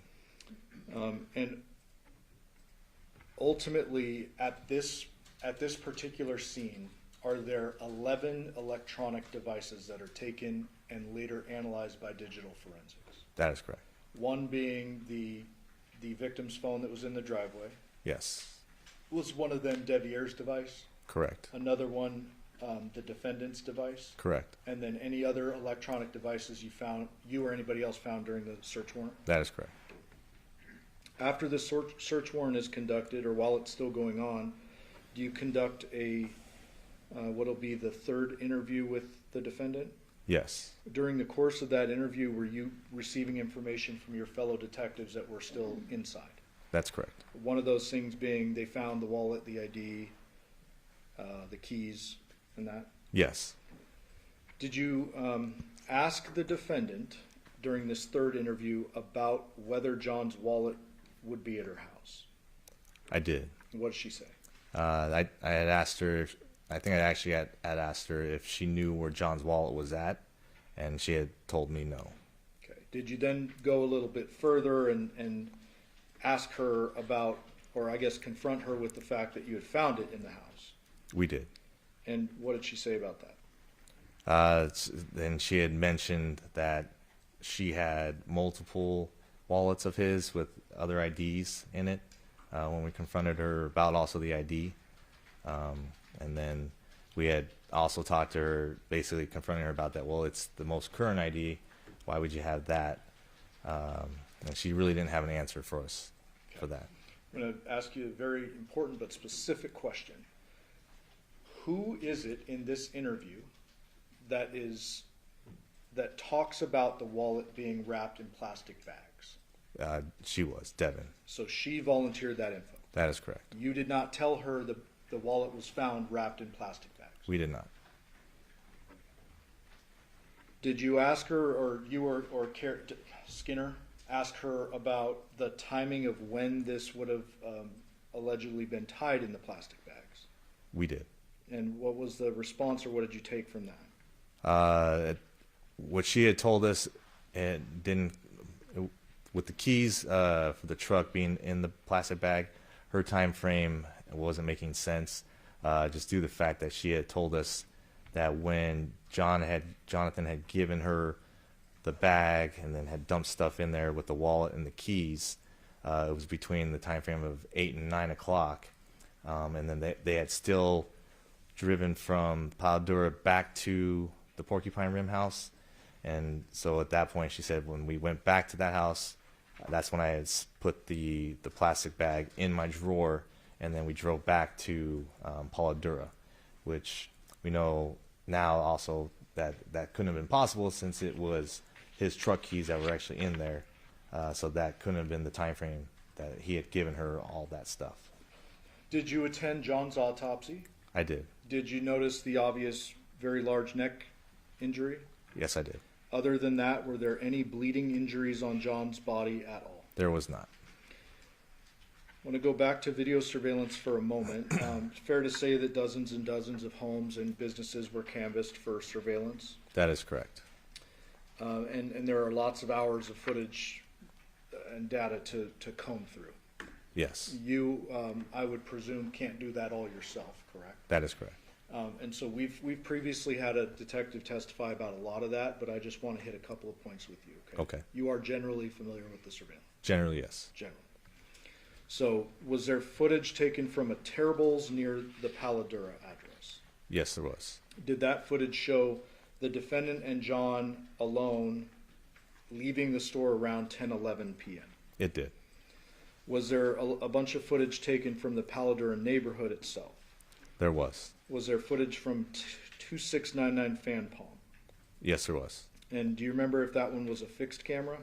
I believe, yeah, it was a fixed camera that recorded, constant recorded. Was that, did that show the victim's truck arriving in the neighborhood about 10:12 p.m.? I believe so, yes. And that would have been consistent with the distance from the Chevron? It would be. So if they leave Chevron at 10:11, it's real close by. Correct. The Chevron was located just around the corner from their house. 2696 Paladura, was there footage from that? Yes. And was that, if you're facing the homicide scene, is that the home to the right? Yes, it would be. Okay. Was there a clip of that that you observed that showed the headlights arriving consistently around that time the Chevron video ends and all of that? That's correct. And that showed two shadows getting out what appeared to be the truck? That would be correct, yes. Around 11 a.m. 11 p.m. was there footage from that camera showing a figure put something in the Nissan, turn it on, and then move it forward a little bit? Correct. And then based on where you know that the truck was the next morning, did it appear that the Nissan moved nose to nose with that truck? It would have, yes. And fair to say that once it goes off screen, you can't actually see it? No. That same camera, was there an activation at 2:04 a.m.? Yes. And does that depict generally the Nissan backing up and leaving? That is correct. Video from Porcupine Rim. So we're moving now to Porcupine Rim. Was there a couple of videos that showed Devier's work van parked behind the sedan? Yes. And did it appear that work van stayed in the same spot from night to morning? That is correct. Was there video taken from 6505 Taylor Creek? Yes. And was that a motion activated camera? That was. Did it appear to you that the motion settings or the sensitivity was kind of weak on that one? Yeah, and I believe I was told that it only activated when there's some kind of movement around the front of the house. The house itself that it's on? Yes. Okay. Okay, 6621 Gray Jupiter, was there a fixed camera on that? Correct. And was that one continuous recording and not motion activated? It was. And is that positioned essentially at the only vehicle entrance and exit to the neighborhood? That is correct. And does that show the victim's truck leaving at 9:29 p.m. on the 6th? Approximately, yes. Does it also show the defendant's Nissan Armada entering the neighborhood at 2:39 a.m.? That is correct. Does it also show Devier's work van leaving at 7:31 a.m. for the first time? It does. There's a road that's behind the Porcupine Rim address. Is that Rebecca? I believe so. Was there any video surveillance at the Rebecca Road? Did you canvass that? I did. Was there any video surveillance on Rebecca Road? No. There's also a CVS that was mentioned. That's correct. Devyn had told us that when she left the Polidor address, she had driven home, but prior to getting home, she went to pick up her, I think, child's prescription at the CVS, and then she gave us the specific place that, the specific address to the CVS. And you follow up on that? I did. And was there video showing the defendant in the drive-through prescription line at 2:28 a.m.? Correct. Was there anyone else seen inside the vehicle other than the defendant? We did not see anybody else in the vehicle. Okay. At some point in time, you and your fellow detectives make the decision to arrest the defendant, correct? Correct. After her arrest, is there another interview conducted by detectives Christopher and Linau? That is correct. Okay. You did not witness that, so you can't speak to that, correct? I did not. Did you receive from them, without saying what it is, but did you receive from them after the interview like a one-page handwritten drawing? Correct. After that, do you conduct a whole bunch of follow-up investigation and start receiving information and analyzing it? That is correct. I want to talk about the Burla real quick, Burla being the Nissan Armada's infotainment. Yes. Did that particular item of evidence show pinpoint GPS tracking? It did. And did that suggest that the defendant's Nissan Armada left the scene at Paladura at 2:04 a.m.? It did. Did you also do a whole bunch of follow-up with call detail records? We did. And I believe you mentioned this previously, you obtained the CDRs for Andrea Reyes. Yes. Did those rule her out? They did. And those showed her up in a remote area far away from the scene? Yeah, I believe in Oregon. Did you obtain call detail records for the victim's phone? We did. And would that be phone number 702-561-9242? Correct. Does that sound right? I believe so.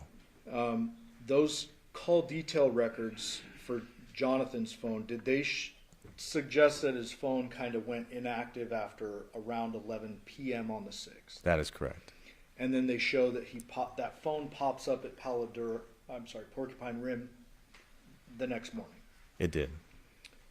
Did you also obtain Google data separate from the CDRs for Jonathan's device? That's correct. And is that what you mentioned earlier, that at 2:04 a.m. it showed traveling the same track as the defendant? That is correct. Did you obtain CDRs or call detail records for the defendant's main device? Yes. Would that be 702-677-4430? Yes. And you yourself talked to her on that number, correct? That is correct. And was the CDRs on that consistent with what we've talked about with the Burla and the Google data? Correct. They all matched up together. Did you also obtain CDRs for Devier's device? We did. And was that 707-628-1336? Yes. There's a subscriber sheet that comes with that. There is. And there was a man, I believe it was Joseph Sands, listed as a subscriber. He was. Did you do any research into Joseph Sands and the address on the subscriber sheet? Yeah, we discovered with that same address in, it was Vacaville, California, also living there was a female named Arminthia Sands, which is what Devier told us that's his mom. Okay, so the male name is Joseph Sands, but you do some research into that to determine if there's a Sands relation. Yeah. Did the location data in Devier's phone suggest that he was home all night at the Porcupine Rim residence and doesn't leave until he goes to work the next day? That's correct. Did you cause various items of evidence to be submitted to the forensic lab for further testing? We did. I want to talk to you about fingerprints real quick. Did anything of note come back on fingerprints for either the defendant or Devier at the Paladura residence? No. Did a couple of things come back for the victim at his own home and Yoko at her own home? Correct, which Was we would that- expect. Okay. With regard to DNA, did you obtain or were you able to obtain a search warrant for the defendant's buccal swab after her arrest? That is correct. And you can't just go swabbing people, you have to get a warrant for that, correct? Correct. Did you obtain a buccal swab search warrant for Devier? We did not. Why not? At that point, he had been ruled out as a suspect, and we didn't. There was no probable cause for us to actually get his DNA. And we're going to have an expert talk about DNA results, but very basically, did you learn that the DNA on the knot of the plastic bags came back to the defendant? Correct. And then the DNA on the driveway blood at Paladura and the blood on the victim's phone at Porcupine Rim come back to the victim? That is correct.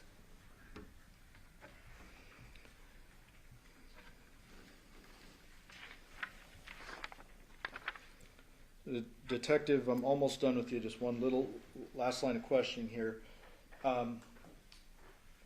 During the course of your investigation, you're receiving information consistently for an extended period of time, correct? Yes. And ultimately, your job is to try to put it all together and see where it all fits, correct? That is correct. Were you able to establish a timeline based upon all the evidence for the homicide? We were.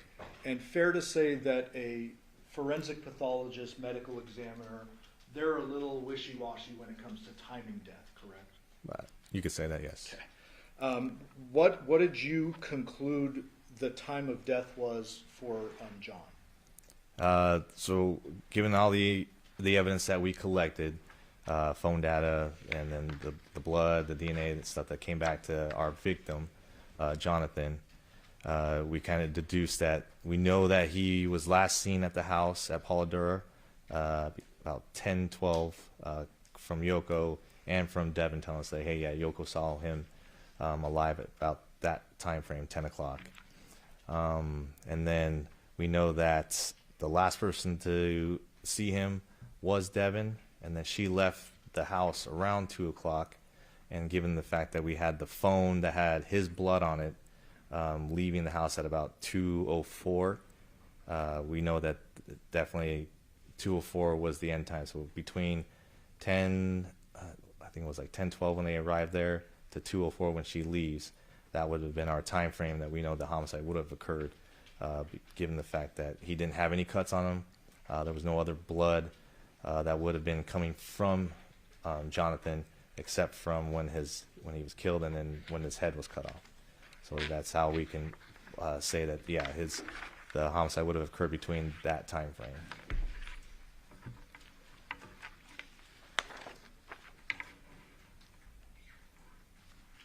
Pass the witness. Thank you.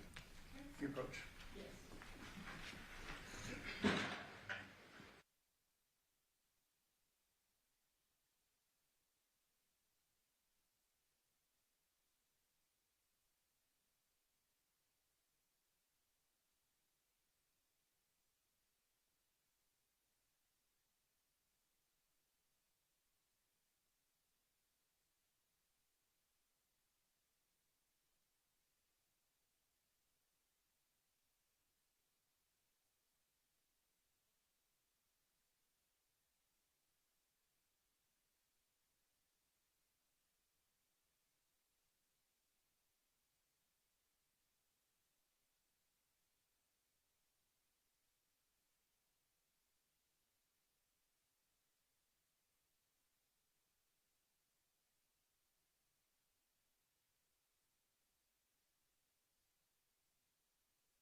Take a brief recess and further cross-examination of this witness.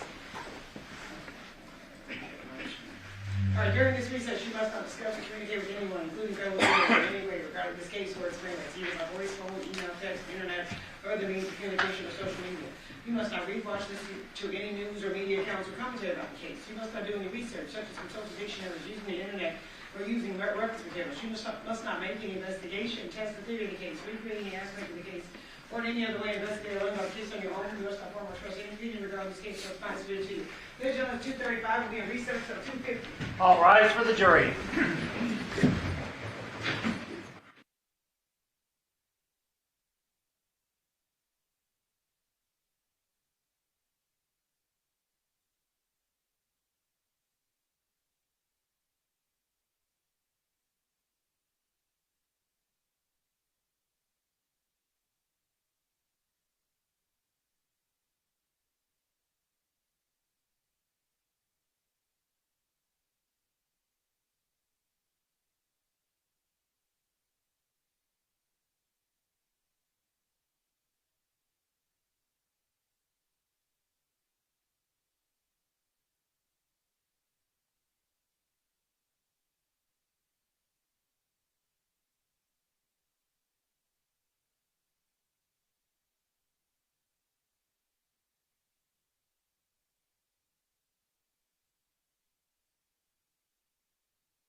Please be seated. Your Honor, the jury's all present and accounted for. We are back on the record in C-37723, United States of Nevada versus Devyn Michaels. May the record reflect that Ms. Michaels is present with her attorney, Deputy District Attorney, on behalf of the state. Will those parties in the presence of our jury? Yes, sir. Yes, Your Honor. All right, detectives, I just remind you that you are still under oath.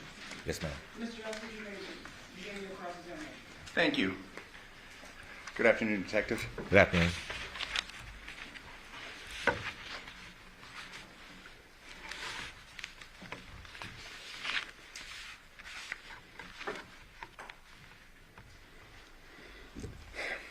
Fair to say that you are the lead detective in reference to the investigation concerning this matter.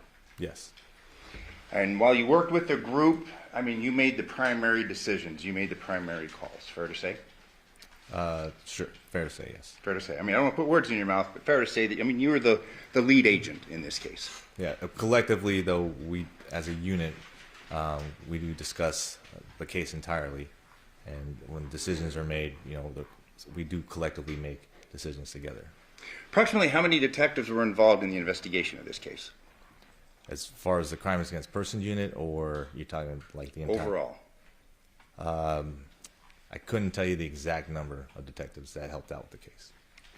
How many patrol officers were involved in the investigation of this case? To the exact number, I couldn't tell you the exact number. No. How many crime scene analysts were involved in the investigation of this case? I mean, I can count them off for you if you wanted me to, off of memory, as far as like who assisted during each scene. But off the top of my head, I can't tell you how many exactly. Okay. If I were to tell you we've heard from two crime scene analysts, specifically a crime scene analyst Wilson and a crime scene analyst Miriam, would that sum up the number of crime scene analysts that were involved in this case? No. How many were there then, just on memory? So we had 3 crime scene that came out to the scene, Paladura, that helped collect evidence there. Then we had 1 that came out to Porcupine Rim. So that would be 4. And then autopsy, which would have been one of the same CSAs that were out originally. So 4, I think, CSAs that collectively came and collected everything. Okay. You had testified that there were 11 electronic devices that were seized and examined as part of this investigation? That's correct. And what specific devices were those? I'd have to review the reports as far as each specific device. I can't tell you off the top of my head. Okay. You had gave testimony concerning a phone believed to be possessed and used by Johnathan, correct? Correct. And what was the phone number that was associated with that phone? I couldn't tell you the exact number off the top of my head right now. Okay. It was the phone number that you had alluded to during your direct just a few moments ago, correct? Okay. Fair to say? Sure. Yes. Are you aware that John used a second phone? Not at the moment, no. Are you aware of any analysis or call records that were reviewed in reference to phone number 725-279-1715? Not at the moment, no. You had given testimony concerning various items that you found both in the Porcupine Rim residence as well as the Paladura residence, correct? Correct. And you were asked to reference the swords in question, correct? Correct. Do you have that, counsel? The swords?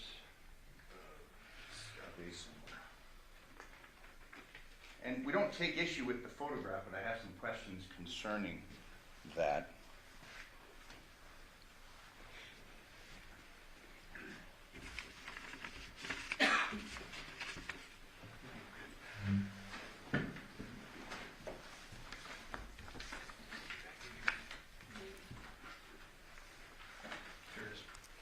Thank you very much.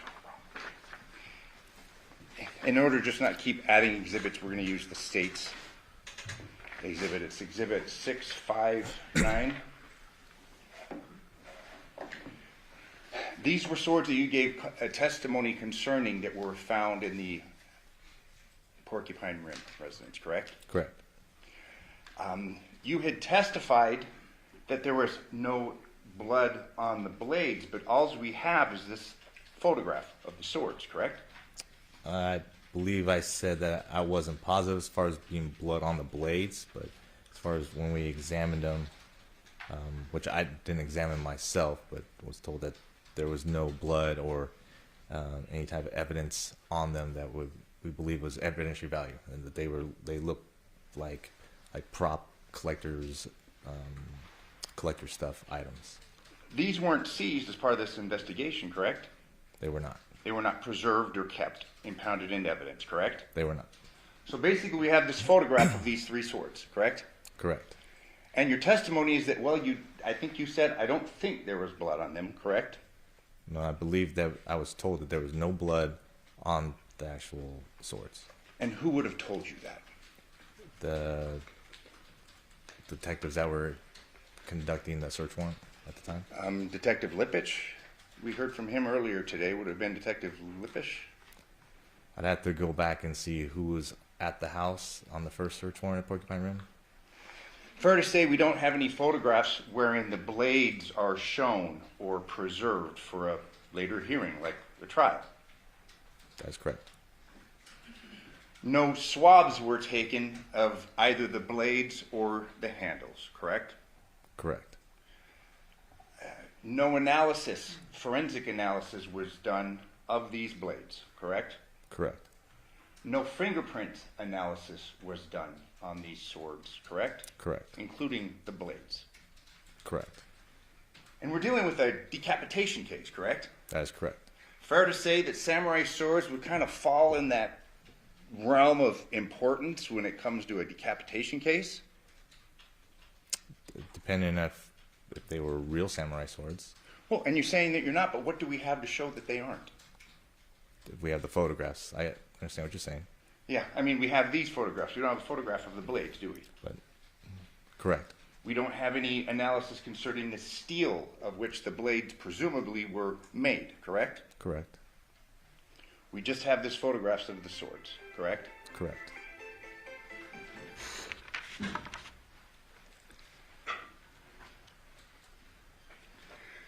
There was a photograph shown, I believe it was the second day of trial, concerning the bathroom area of the Paladura house, the downstairs bathroom. Do you recall? Do you know? Have you reviewed it? I've seen the crime scene photos, yes. Was there any analysis done inside that shower? Off the top of my head, I couldn't tell you. I would say that there probably would have been. I couldn't tell you off the top of my head right now if there was analysis done. No swabbing the interior of that shower, presumed to test blood, nothing? That you would have to ask the CSAs that were conducting the processing of that house. No DNA swabs submitted for further analysis of the contents of that shower? Like I said, I wouldn't be able to tell you if it was or if... No, we didn't submit any swabs from the shower. I can tell you that. Okay. You had testified that no guns were impounded through the course of this investigation, correct? Correct. And that was because I believe your testimony was that nobody had said anything about hearing a gunshot, correct? That was part of it. It was also given the fact that we didn't have any bullet impact marks inside the house. There wasn't any blood spatter that you would believe to see from a bullet going through somebody anywhere inside the house. And then the fact that nobody had actually heard a gunshot or was reported a gunshot. So that was all part of it, correct? You had testified that when you came across the body, you had noticed that there was not that much blood found, correct? Given the circumstances. Given the circumstances, I thought that there'd be a little bit more blood there. So this crime scene, you'd agree, was something that was out of the ordinary. Unique. It was unique. I mean, assuming the head had been severed by a mechanical powered saw, we would expect there to be cast off from this saw, would we not? I guess it depends on what type of saw was used. And you're aware of the analysis done by Dr. Burns, wherein she opined her conclusion is that a mechanical powered saw was used, Correct. in addition to a knife or perhaps a sword, correct? I don't believe she said a knife, no. But nonetheless, you didn't find anything indicative of a mechanical powered saw upon your review of the crime scene where the headless body was, correct? Correct. But we know, at least based upon the anthropologist's expert opinion, that a mechanical powered saw was used, correct? Correct. In reference to a gunshot, again, you're just presuming a gunshot didn't occur, a gun wasn't used to kill this gentleman, correct? Given all the evidence that we saw at the scene, we hadn't had anything to say that there was a gun used in this incident. But there's really nothing to show other than what the anthropologist found, that a mechanical powered saw was used, correct? I mean, we have an anthropologist that said a mechanical powered saw was used, correct? To sever the head. Yes. Correct. And there was no evidence found concerning that mechanical powered saw, correct? Correct. You have a person that's dead, cause of death unknown, no guns are impounded or tested, correct? Correct. No gunshot residue tests are done concerning the decedent's body, correct? Correct. No gunshot residue tests are performed upon Devyn Willette's hands, correct? Correct. No gunshot residue tests are performed upon Devyn Michaels' hands, correct? Correct. As stated previously, there wasn't any evidence to say that a gun was actually used. And to your point, as far as not doing GSR on our victim, there was chemicals poured on his body. So at that time too, even if there was believed a gun to be used, we wouldn't have been able to do that with him, given the fact that there was believed chemicals to be poured on him. But his hands were bagged, correct? After the fact. Yes. And presumably the decedent's hands were bagged for further testing, correct? Correct. In fact, we know that the hands were swabbed for DNA, correct? Correct. But the hands were not swabbed for any gunshot residue tests, correct? Due to the fact that there was no evidence to say that a gun was used during the incident. Well, and we discussed the saw, no evidence of that, but we learned Correct, that yeah. was. But nonetheless, my point being, there was no gunshot residue test performed upon anybody's hands, including the decedent's, correct? Correct.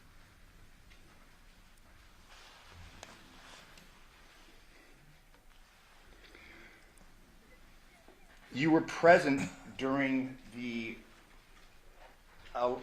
collection of evidence at the Paladura residence, correct? I was present during the search warrant, but as far as being completed, I had myself and Detective Skinner had already left the residence to speak with Devyn and Devyn. There had been questions asked days ago concerning rings. Are you aware of that? Were you ever looking for any rings, evidence of rings, like wedding bands, at the Paladura residence? I was not.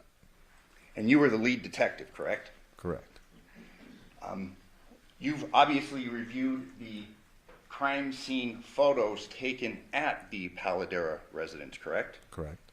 There are no photographs concerning the contents exposed of those garbage cans, are there? Correct. Specifically, exhibit number 68. It's a trash can downstairs. We have no photographs of what the contents of that trash can were, correct? Correct.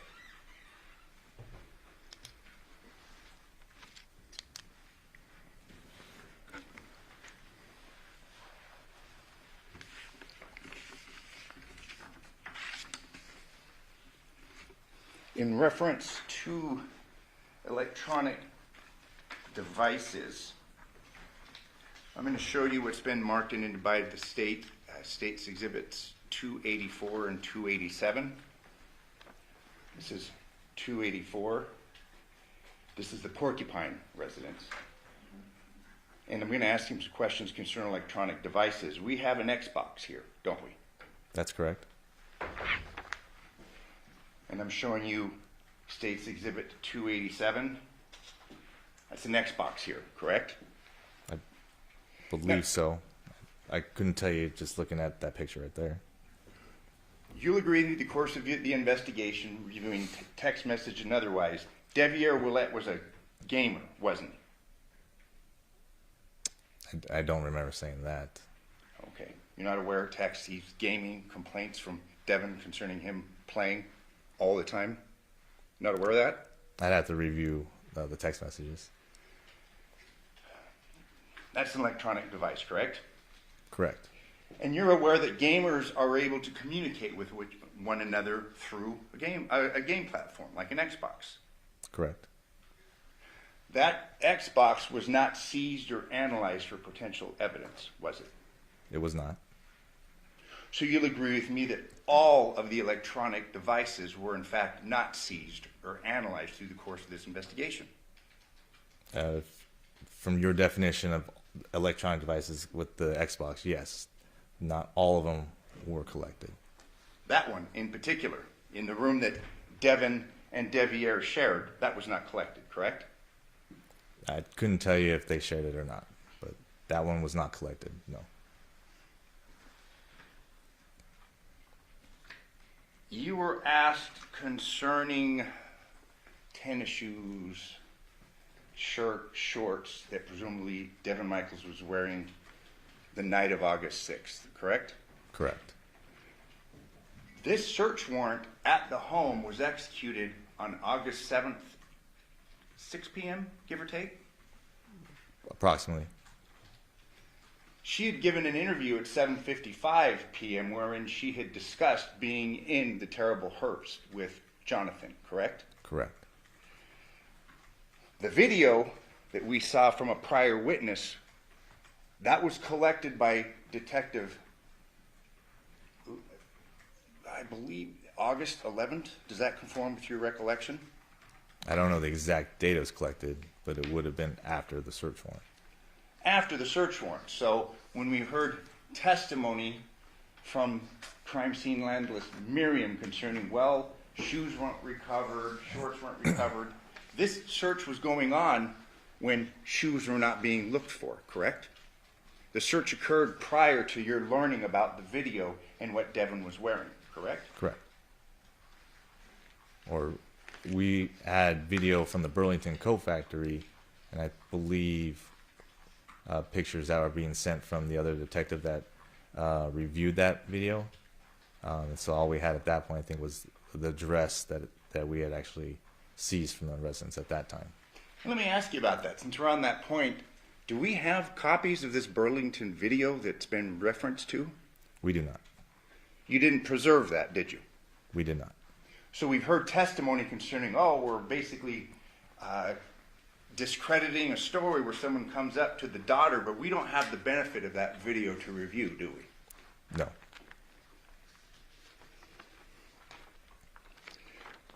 There are a couple of photos that were taken in reference to the Porcupine Rim search. I'm going to show you what's 265A. Or I'm sorry, it's just 265. We do see a couple of tennis shoes here, don't we? Black with white soles. Yes. Those were not collected through the course of this search warrant execution, were they? They were not. I'm going to show you what's been admitted as state's exhibits, exhibit 2021 291A. Presumably this is a closet in the Porcupine Rim residence, correct? Correct. We have tennis shoes up here, don't we? That is correct. But those weren't collected or put into evidence, correct? They were not.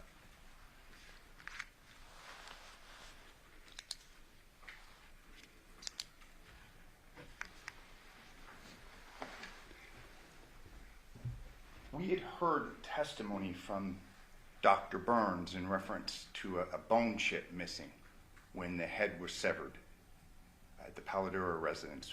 Was a bone chip ever recovered at the crime scene? No. Was a bone chip ever looked for in the crime scene? No. Were the blankets surrounding the body booked into evidence? That I could not tell you at the top of my head.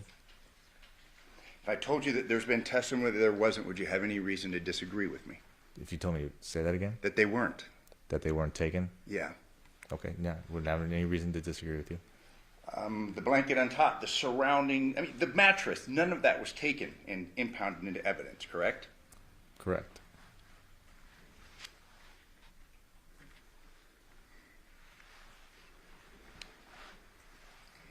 There was testimony from the last witness elicited concerning footprints in the backyard of the Paladura residence.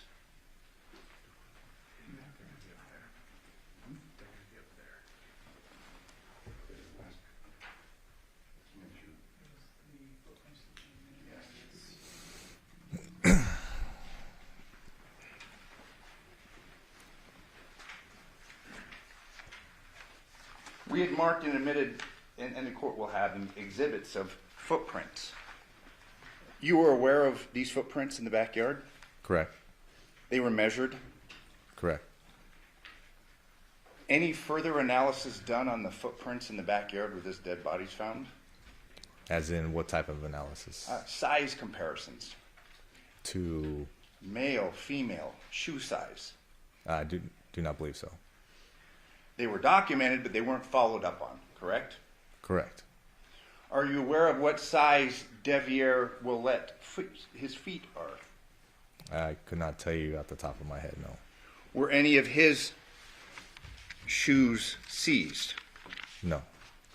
Fair to say that those photographs appeared fairly recent, like fairly recent footprints, based upon the review of the photographs? I could not tell you if they were recent or not. Okay. But they were fresh. I mean, they were there. They were in sand, correct? Presumably the elements wouldn't have changed them or flattened them, and we have seen pictures of those photographs, or we've seen, those have been admitted as exhibits. No follow-up investigation in reference to that, correct? Well, we didn't have any evidence to say that somebody had come through the back towards the end of the investigation. So as far as any comparisons done, like you're saying, yeah, no, there were no comparisons done after the fact. How about the directionality? Were those footprints leaving the residence or entering the residence? I don't think you could tell whether or not. But it's your testimony, nonetheless, that because Devier's phone was at the house, he was basically eliminated as a suspect, correct? On top of his statement, Devyn's statement, the cellular phone, correct. His vehicle never left the neighborhood. Both vehicles never left the neighborhood. We deduced, yeah, that he and the girls were there at the house that he had to watch. But the girls were asleep, correct? The girls were, I mean, they're going to school the next morning. And that is fair to say. The girls were going to school the next morning, correct? Correct. Girls weren't up all night, were they? I couldn't tell you if they were up all night or not. I just know that there was a text message also from Devier to Devyn stating, I think it was around 10:30-ish, where he said that he was going to sleep and the girls were already asleep. But we don't know whether he stayed there or not. His phone stayed there. We don't know if he stayed there, do we? Given all the video surveillance, given his phone, vehicles, nothing left the neighborhood, we could say that he didn't leave there. There was a walkway, and we addressed it with the last detective. One house over from the Porcupine Rim residence, correct? One could walk out of the neighborhood and not be seen. Fair to say? Correct. He could have gone over the back fence because it was on Rebecca. He had butted against the street, correct? Correct. There was a presumption that perhaps someone had driven, but again, the video coverage of the Porcupine Rim residence was not perfect, was it? Surrounding Porcupine Rim? Yes. It was motion activated. Correct. And subpoenas weren't issued to get the entire documentation of the comings and goings, correct? Homeowners were relied upon, correct, in whatever they turned over. Correct. But if you have motion activated cameras, they would have access to all the activations that are with the cameras. So subpoenaing, if you're asking us if we subpoenaed the actual company, see if there's extra video, You weren't. But we didn't. You had to rely upon the voluntary participation of the neighbors, correct? Correct. And you'll agree with me, sometimes in Clark County in the Vegas Valley, oftentimes neighbors don't necessarily, they aren't the most cooperative, fair to say? Sometimes, correct.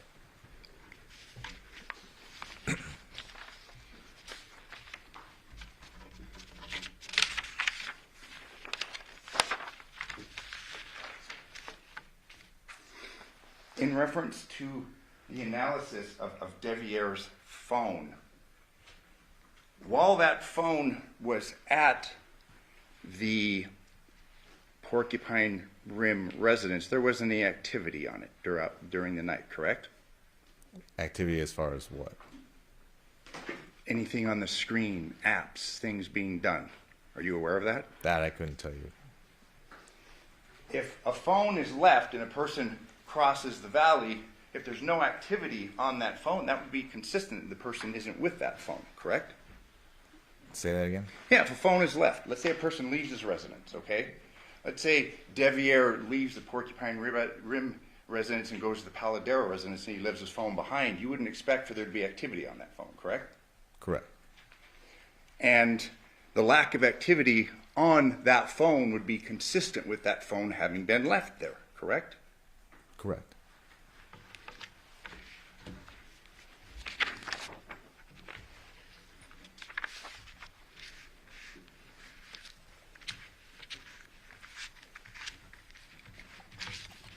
You testified that no DNA evidence was taken from Devier to compare it with any DNA that was taken, correct? Correct. You had testified that you did not obtain a warrant to do that, correct? Correct. You could have gotten that DNA by asking him for it, correct? For consent, correct. We could have asked him. Are you aware of that was ever done? No, it was not. It was assumed from the get-go that he was not involved because his phone was at the house that night, correct? And everything else that we listed that ruled him out. You've had cases wherein a person goes and commits a heinous crime and leaves a phone behind, correct? It's happened. Are you aware that Devier worked for Hometronics? He was involved in installing home security systems? That's what he advised me, yes. Are you aware that he had tools and that he installed hundreds of security systems in homes across the valley? I don't know how, as far as the amount of stuff that he has installed, but yeah, he had mentioned that he installed security cameras and hung TVs and stuff like that. Home entertainment systems? Pretty much. And you'd agree with me that in order to install a home entertainment system, you need to have tools like a mechanic-powered saw, correct? That I couldn't tell you what exactly. I can tell you from experience, as far as me hanging TVs and doing security cameras, I used a drill bits, and that's it. Speakers, you got to cut the drywall, put speakers in. If that's what you're doing, as far as going into the wall. You had testified that you had sealed up and taken the Nissan Armada, correct? Say that again. The Nissan Armada, you testified that it was basically sealed up and submitted for tests, correct? It was sealed and then towed to the station, yes. And that was done in order to obtain any trace evidence, blood, DNA, things of that nature, correct? Correct. And the results of that analysis was negative in reference to a crime having occurred, correct? Correct. No blood was found. No blood was found inside the vehicle, no. No DNA being traced back to Johnathan was found, correct? Correct. You know, you had testified that you said something about spots, water on the vehicle. It was your opinion that maybe the vehicle had been washed. Is that correct? Correct. Did you take any close-up photographs of that to substantiate that, or is that just an assumption that you're making?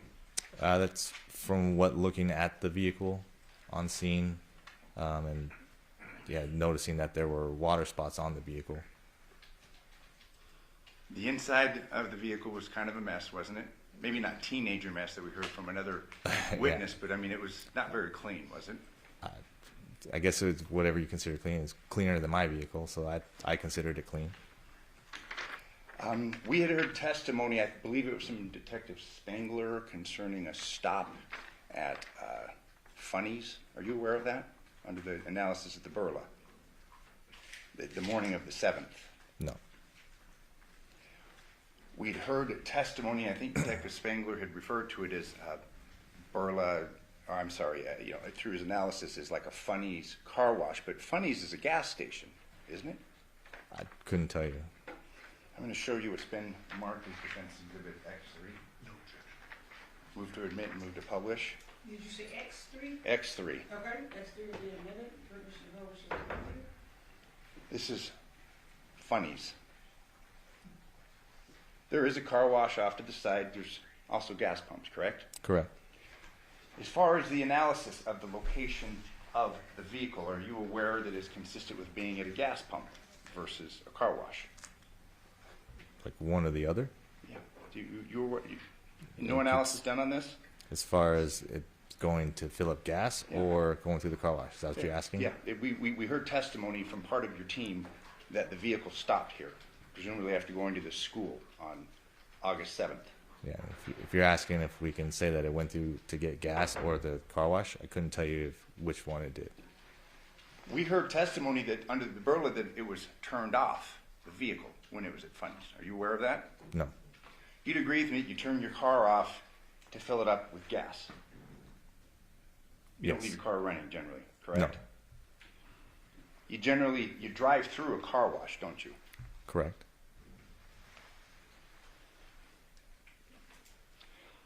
Are you aware of the movements of this armada the morning of the 7th? Not all the movements, no. Okay. Through your investigation, you learned that Devyn took the girls to school, correct? Correct. In fact, you had learned earlier through your investigation that there had been a discussion with Johnathan of the girls going to the school next to Devyn's house, correct? Correct. Took the girls to school that morning, went to Funnies. Fair to say? Got gas. I can't dispute that, no. Okay. Also went to Taco Bell, correct? Like I said, I don't know all the exact spots that the vehicle went.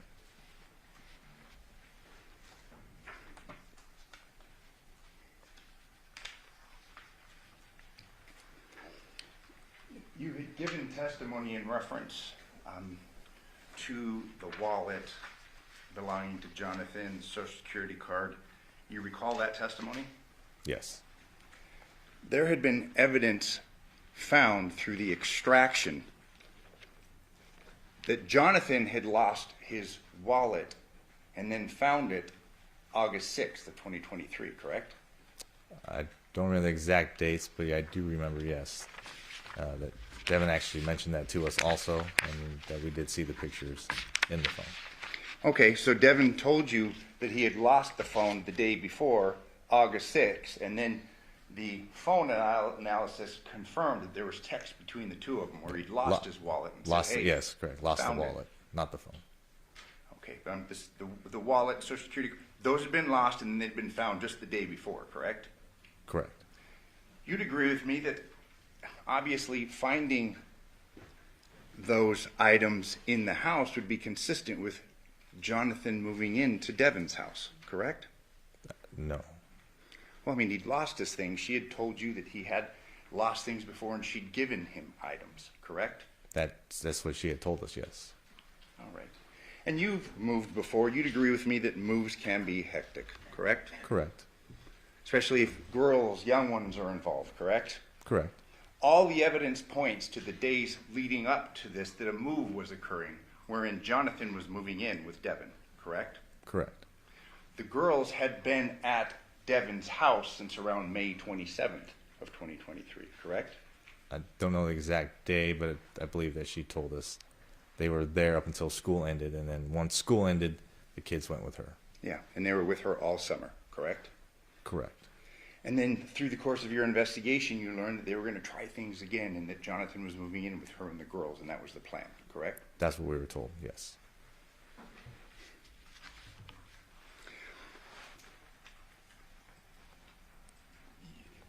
Through your investigation, walking through the house at Paladera, there are empty alcohol bottles, correct? Correct. through the course of your investigation, you learned that Johnathan was a drinker. Correct. Through the course of your investigation, you'd learned that he had been drinking throughout the day of August 6th. That's what we were told. His key, and you'd given testimony concerning the truck pulled in front of the Paladera residence like it was almost going to be a temporary stay or something. Remember that testimony? Correct. That's what it appeared to look like. But you'd agree with me that the truck's pulled in, he's been drinking. A reasonable person would probably take the key away from him if there was a concern about him drinking and driving, correct? Sure.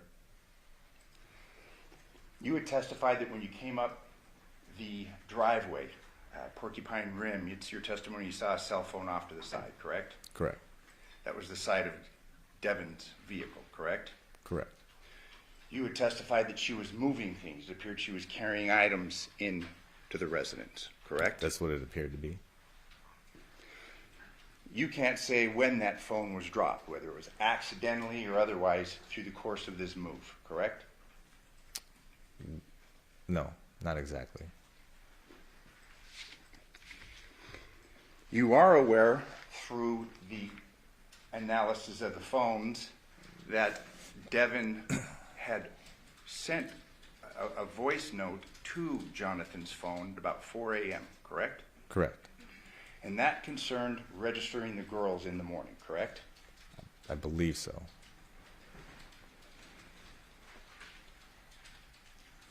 You'd agree with me that one interpretation of that is that Devyn thought that he was alive, correct? She was complaining about his failure to register the girls. Sure. I mean, you said sure. You agree with me. That's possible. I can agree with isn't it? what you're saying. Yes, it's possible. And that through the analysis of Devyn's phone, she had received several calls the night before from the landline of her home, correct? Correct. 11 calls, correct? From the landline? Yes. I don't know the exact number. You're also aware through the analysis of the phones that the night before she'd been with Johnathan until about 1 a.m. and that she'd received a number of phone calls from the landline from her home address, correct? She would have been there till at least 2 o'clock in the morning. Yeah, the night before. So she was there late 2 nights in a row, correct? The night, you're talking about the 5th? Yes. Oh, that I'm not sure as far as how late she stayed there at that time. Okay, but she'd received a number of phone calls from her home 2 nights in a row, correct? I don't have anything to dispute that now. And there was a landline at her residence, correct?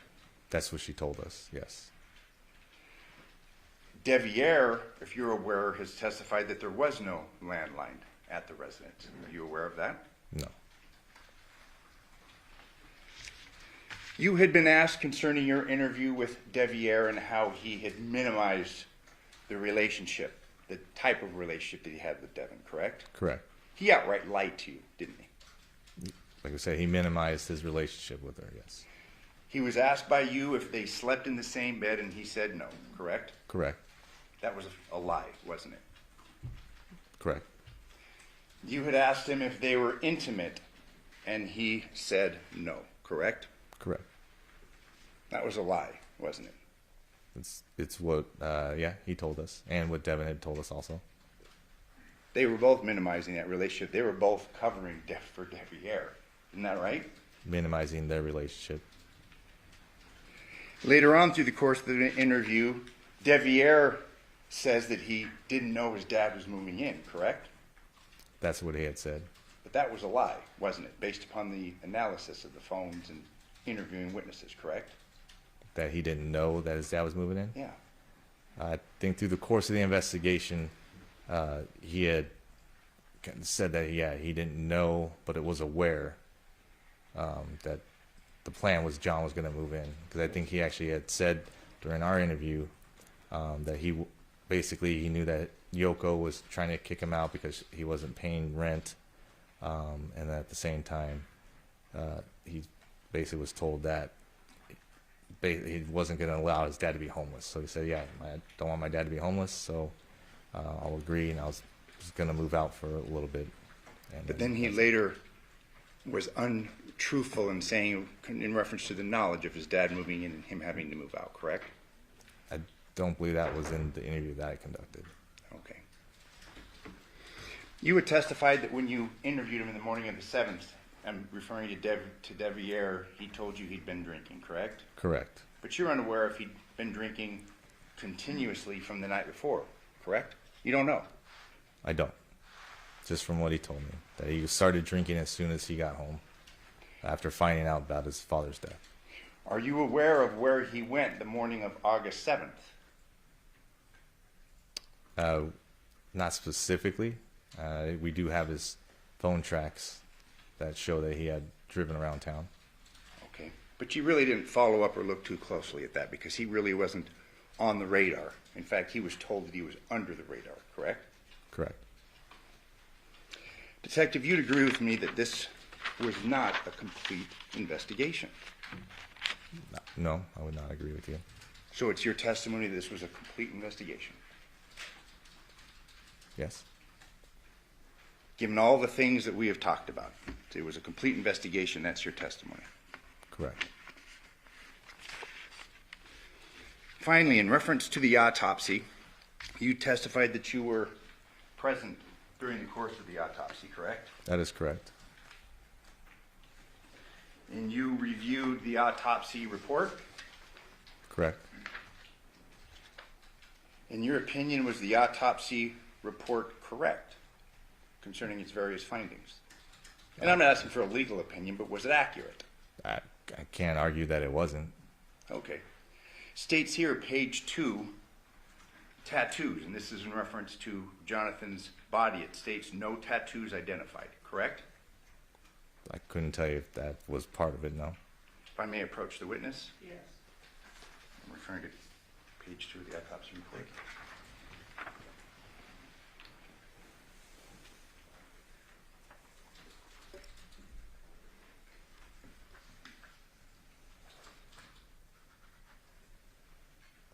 Which part are you referring to? Tattoos. Yes, it says no tattoos identified.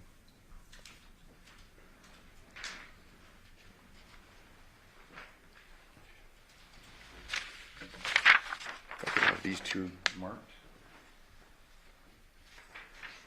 That's the next couple of defense exhibits.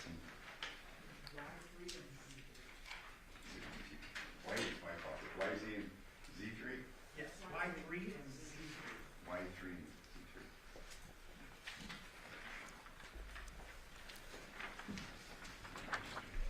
Showing you what's been marked, and I'd move for admission. There's no opposition. Y3 and Z3 are admitted? Fair to say that that's a tattoo on Jonathan's arm, correct? Correct. Appears to be his right arm, correct? I couldn't tell you from this view. Z3, left arm, correct? Correct. So we've got a mistake made, at least one of, I'd submit many, concerning the autopsy. It states no tattoos. He's got tattoos, correct? Correct.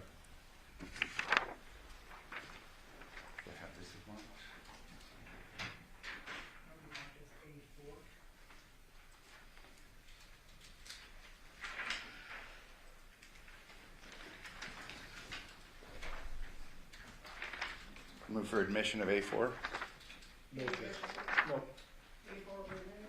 This is Jonathan's hand. Appears we've got a wound on that hand, don't we? From the picture, yeah, there's a wound there. Court's indulgence.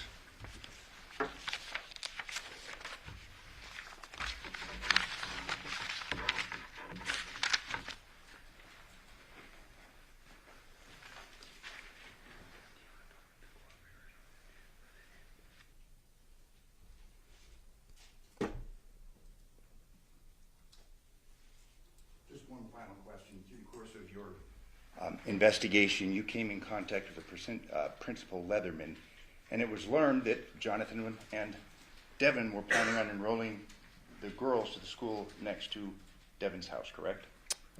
Through that interview, I found out that Devyn was trying to.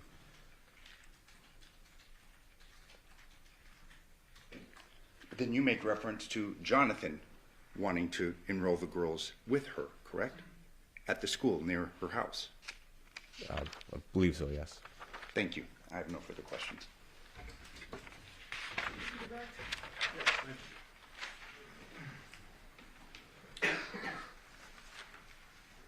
Detective, at the beginning of Mr. Draskovich's cross-examination, he referenced a potential second phone for Johnathan. Is that correct? Correct. Just want to clarify, no cell phone associated with John was found at Paladura, correct? Correct. No cell phone for John was found anywhere inside the Paladura scene. Correct. There was the phone found for John at Porcupine Rim, That's correct. the one in the driveway. Yes, And then you got the CDRs or call detail records for that phone. that is correct. Just so the jury understands, the 11 devices that were submitted for forensic analysis, those were all found inside the Porcupine Rim home.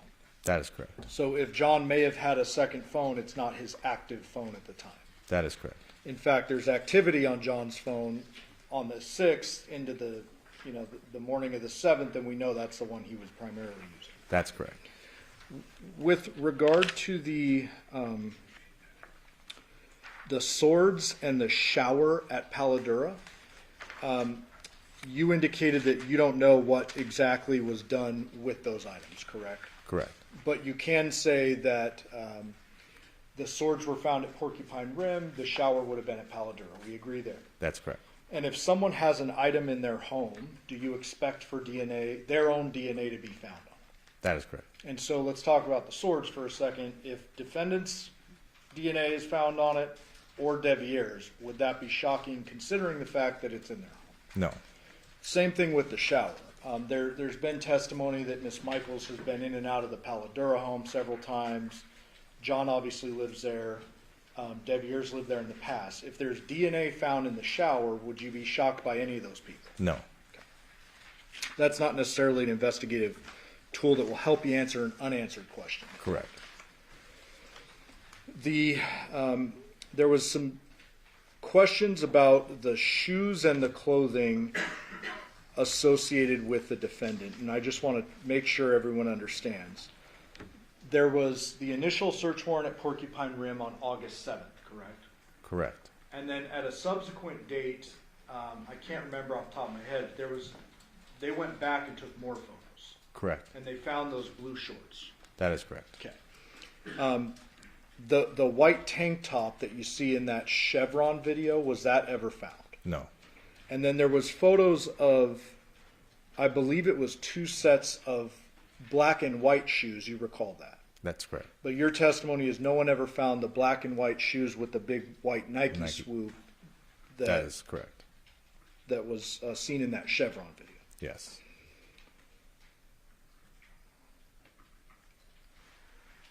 There was some also questioning about the amount of blood.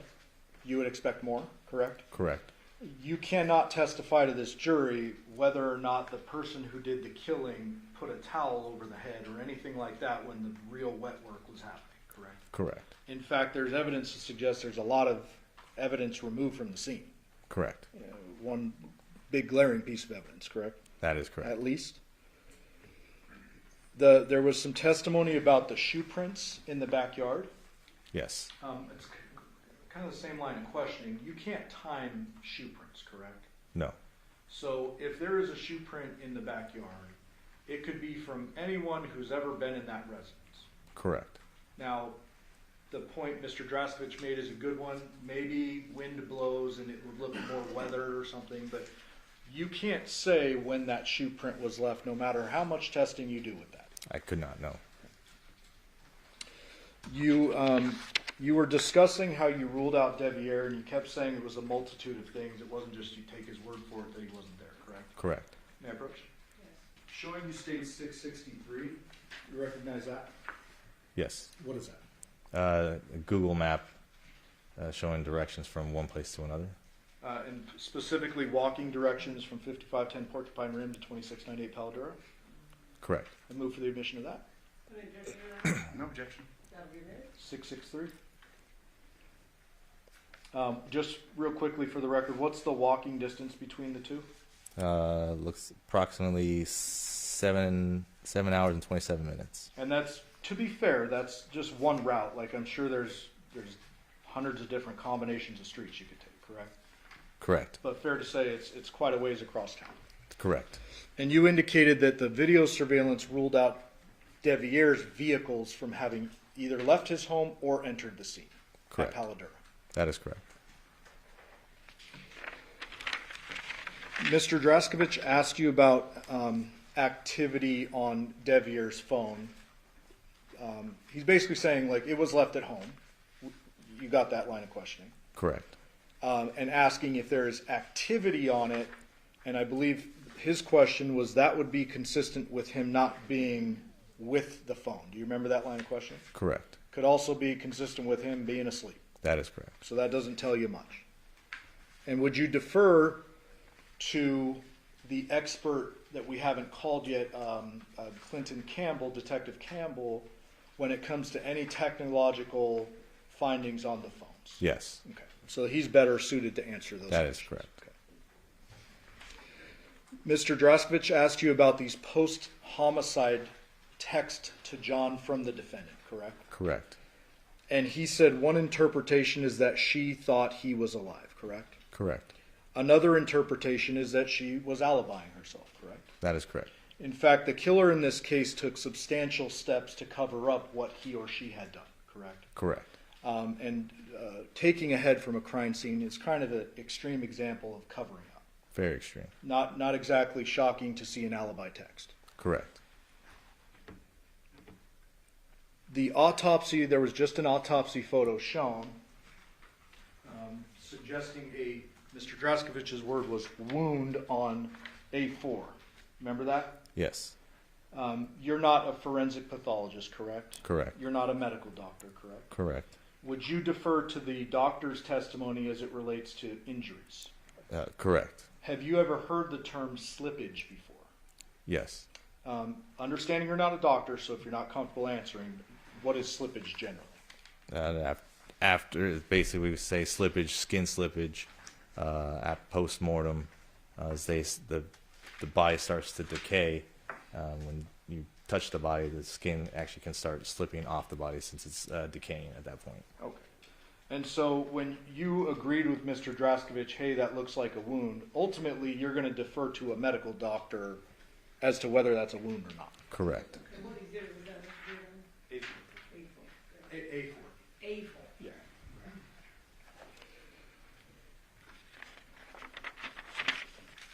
And Detective, I apologize, I forgot to put these up before. May I approach? Yes. Almost done. You recognize all of these? Yes. And do those all appear to be images of the relevant folks we've been talking about? Correct. Judge, I move the admission of 13, 609 through 613. Number 13, 609 through 613? No objection. Thank you. Just for the record, 613, who is that? Masao Yoshida. 612, who is that? Victim Johnathan Willette. 611, who is that? His mother, Yoko Willette. 609, who is that? Devyn Willette. 610, who is that? Devyn Michaels. 613, who is that? Johnathan with his 2 kids. Do you see the defendant who you arrested for murder with use of deadly weapon here in the courtroom today? I do. Can you please point to that person and describe something she's wearing today? We stipulate the ID of Devyn Michaels. All right. Identification has been stipulated. Thank you, Your Honor. I'll pass the witness. Thank you, sir. As far as deferring to the medical doctor in this case, that's the same medical doctor that said that there were no tattoos, correct? Correct. No further questions. No, thank you. Do the ladies and gentlemen here have any questions for this witness? If you could write your question on a full sheet of paper with your name and your jury number. Counsel President.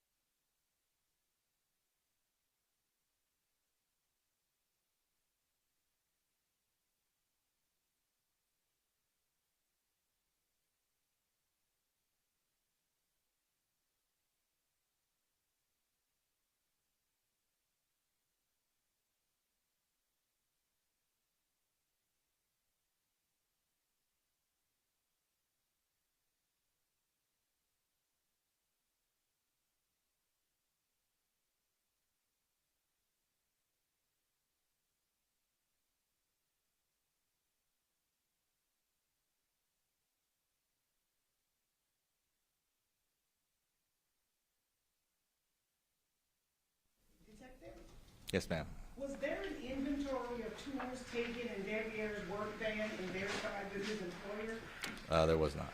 Okay. And at any time, was the missing knife ever described to you? Yes. If so, could you describe the missing knife? What type of blade? Was it serrated, the size or length? It was described as kind of like a meat cleaver hatchet type. Okay. State any follow-up based on the jury questions. Just, I don't know if you caught that part. It said, was it serrated or not? She said no. Thank you. Any follow-up? No follow-up, thank you. Okay, do the ladies and gentlemen of the jury have any further questions for this witness? Okay, seeing no response, the detective, you are excused. Thank you very much for your testimony here today. Thank you, Your Honor.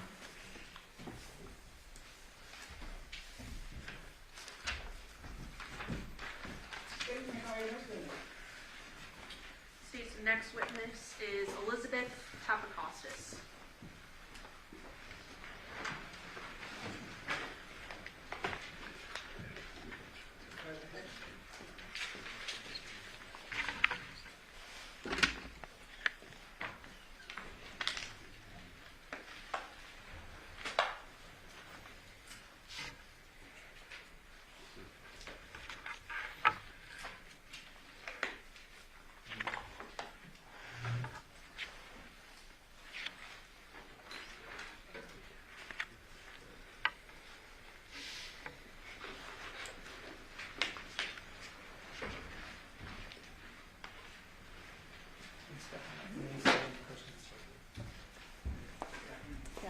You solemnly swear or affirm the testimony you're about to give in this action shall be the truth, the whole truth, and nothing but the truth, so help you God. Yes, I do. You may stand.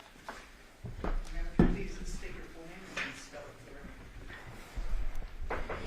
My first name's Elizabeth, Elizabeth, Papakostas, Papacostas.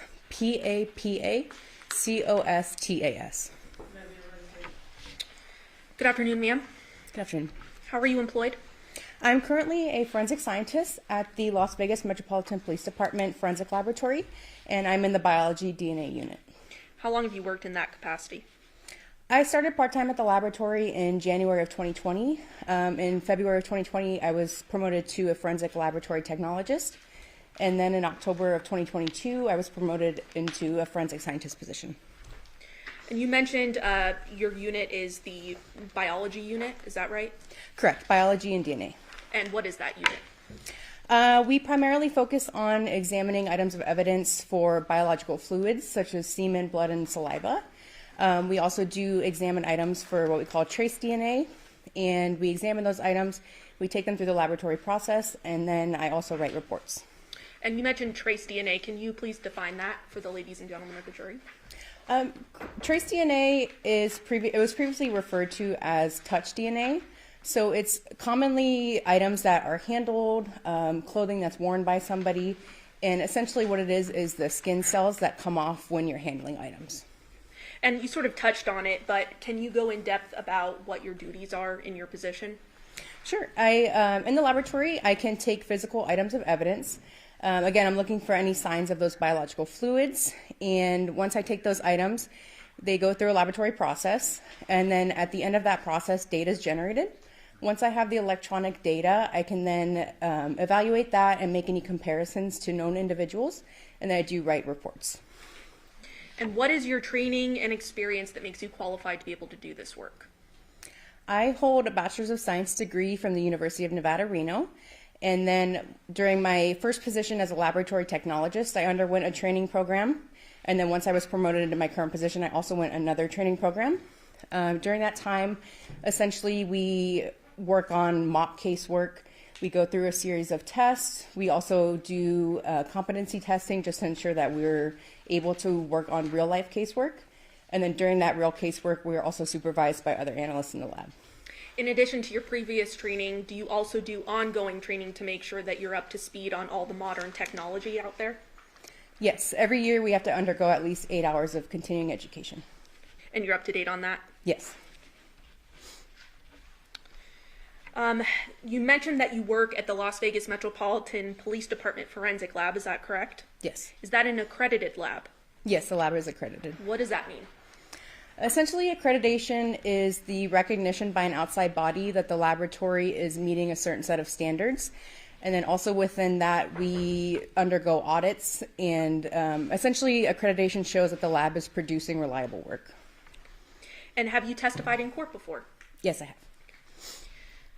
And I believe you mentioned that one of your job responsibilities, in addition to conducting analysis on different pieces of evidence that are collected, you actually draft reports based on your conclusions of your testing, correct? Correct. And are those reports reviewed by another person before they're actually released? Correct. Within the laboratory, our electronic data goes under one set of review. And then once the case file is put together, it undergoes a technical review, which is where somebody else looks to make sure that all the procedures were followed. And then after the technical review, an administrative review is done, and that's looking for things like grammar, spelling, things like that. Now, do you conduct DNA analysis as part of your duties? Yes, I do. Can you explain to us what is DNA? DNA stands for deoxyribonucleic acid. It's essentially the backbone of our bodies, and it's useful within forensics because it's what we are able to use to differentiate individuals. So your DNA would be different from yours and so on unless you have an identical twin. That's the only time someone would have the same set of DNA. And within that DNA, we're looking at portions of it, which are called alleles. And from those alleles, you receive one from your mother and one from your father. And then within our data, that's what we're looking at when we're making comparisons from the evidence to the reference standards. Now, in your work of DNA analysis specifically, are there things called known samples versus unknown samples? Correct. We refer to evidence samples as unknowns because we don't know who the evidence is coming from. And then known samples are also referred to as reference standards. So that's when a sample is collected from the inside of somebody's cheek, and then we use that as that individual's known standard. So those terms are interchangeably used then? Correct. So known sample and reference standard? Correct. Okay. If you have a known sample or reference standard, how would you go developing a profile from that sample? The unknown, so the evidence samples and the reference standards essentially undergo the same process. The first step in that process is actually screening the item. So commonly we see swabs, so the swabs will be cut into a tube. Then the next step is called extraction, and that's where chemicals are added to the tube. And what those chemicals are doing is essentially trying to break apart the cells to get to that DNA. And then once we have that sample, we take that to quantitation. Quantitation is where we use an instrument to see how much DNA is present there. It can also show things like how much male DNA is present, if the sample may be degraded, things like that. After that step, we go to amplification. It's essentially like a Xerox machine. So what that's doing is making copies and copies of the DNA, which takes us to what we call our loading phase, or where the data is actually generated by another instrument. So when we're dealing with an unknown sample now, is it common to obtain multiple different DNA profiles from that? So we can see different things. So we can have what's called a single source sample, which means that it's only coming from one individual. Or we can have a mixture sample, which means that we're seeing multiple people's profile in the same sample. And is it possible with an unknown sample, occasions where you may not get a profile at all? Sure, it depends on a lot of different things. So environmental factors. So say, for instance, if a sample was left out in the summer in Las Vegas, that DNA would be very degraded and we may not get a good sample. But There's different things such as, say, if someone is really good about washing their hands, they may not leave much DNA behind. If an item is out in the public and a lot of people could be touching it, we would see more people in that sample. So there's quite a few different environmental things that can play a part in that. Another example could be someone wearing gloves, right? Correct. Less likely to leave something behind in that case. Yes, that's correct. Now, you touched on this a bit. Are there different sources of DNA? I know you talked about trace DNA, but are there other sources of DNA? Yes. Commonly within the laboratory, the best sources of DNA that we see are things like blood, semen, and saliva. So those biological fluids. When you say best sources, what does that mean? They commonly are just, those fluids have a higher amount of DNA present compared to skin cells that can be left behind. And then again, the trace DNA is skin cells that are left behind? Correct.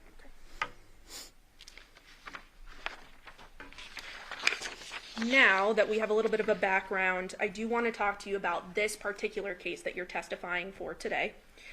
Did you conduct an analysis on items impounded under an event number 23-15229? Yes, so actually within this case, I did process an item of evidence, as well as another laboratory technologist in the lab. We do what's called group work, so she also did process items, and then I received the electronic data from her. But ultimately, you're aware of all the testing that was done with Correct. these items, correct? Yes. Because you're making the conclusions. Correct. Okay. And it was under that event number, those items, correct? Yes. And that's a Henderson event number. Correct. And there were several items that were tested, correct? Yes. Mm-hmm. Can you talk to us a little bit about when the lab is receiving items, how are they packaged? Most commonly, we see items within manila envelopes or brown paper bags. Everything is sealed with evidence tape, and on that tape, it typically has the date and the person's initials and P number, or their personnel number. So that's the person that actually packaged those items, impounded them into the laboratory. And then when we receive those items, they are processed through an evidence technician, and then there is also an electronic chain of custody. And a report number is typically listed on Correct. the items as well? Yes. Okay. Now, when you're conducting an analysis of different items, such as the ones in this case, are there precautions that are taken to ensure the integrity of the items and that remains intact? Yes, so within the laboratory, when we are first receiving a package, we make sure that everything is sealed, there's no signs of any tampering or tears within the package. Then whoever's handling the package does wear gloves and a face mask and a lab coat. We make sure that there's only one item of evidence open at a time, so that way nothing can be mixed up, put into the wrong package. The main thing that we're trying to prevent is any contamination. So whether that could be contamination from us onto the item or from item to item. And then once we examine an item of evidence, we do swap out any paper that we use on our lab bench. We bleach down all of our instruments. And again, we just make sure we only have one thing out at a time. So then, knowing that, I want to turn your attention to some of the samples that you did an analysis on in this case. Specifically, I want to start with the reference standards from both Johnathan Willette, which was lab item 5, as well as Devyn Michaels, lab item 11. You're aware of both of those, correct? Yes. Specifically, the reference standard for Johnathan Willette was in an impound package number 1678-004. Correct. And then the reference standard for Devyn Michaels was in an impound package number 1554-001. Correct. Can you walk us through the analysis done on those items? So with the reference standards, we actually examine all items of evidence first before touching the reference standards. Again, that's just to make sure that there's no contamination between the known samples from the individuals to the items of evidence. And those items essentially undergo the same process. So they go through the extraction stage, quantitation stage, amplification, and then the data is generated from those. Okay. And are these reference standards, do they come in what we call a buccal swab? Correct. So the buccal swab kit is just a little white envelope. Those are, again, sealed with evidence tape. And then inside is commonly a swab box with two, they look like very large Q-tips, and those are what's used to swab on the inside of somebody's mouth. And that's what was done in this case? Correct. Now I want to turn your attention then to an apparent hair lab item 19.2. There wasn't a long analysis on that, correct? No, that was not tested. Okay. And that was just found during your analysis of all the items, correct? Correct. The laboratory technologist found it on another item of evidence, so she just packaged it and put it with the original evidence. Okay. Then going to lab item 1, there was swabs from Johnathan Willette's cell phone screen, is that correct? Correct. And that was from an impound package number 2312-004? Correct. And did you prepare a report in conjunction of your analysis of that sample? Yes. Okay. And your understanding of this sample was that there was a positive presumptive blood test, correct? Correct. So what that essentially means is when we're doing the testing, if we see something that may resemble blood, we use it's essentially a color change test. So the technologist will take a small sample of that, apply chemicals to the filter paper, and if there's a color change, that indicates that it's a presumptive positive test for blood. And in this case, you were aware that the owner of the phone was Johnathan Willette, correct? Correct. So he was then considered an assumed contributor, correct? Correct. We do what's called an assumption when we are aware of, say, swabs are coming from somebody's body or an item of someone's, in this case it was his cell phone. So I was able to look at the data and assume that his DNA was present. And again, in my conclusions, there was also no foreign DNA indicated. And what is foreign DNA? In this case, foreign DNA would just be from somebody besides Mr. Willette. And there was no foreign DNA, is that right? Correct. Now, are there better sources of DNA than others? I think you touched on this a little bit about blood and saliva and things of that nature having more DNA contained in it. Correct.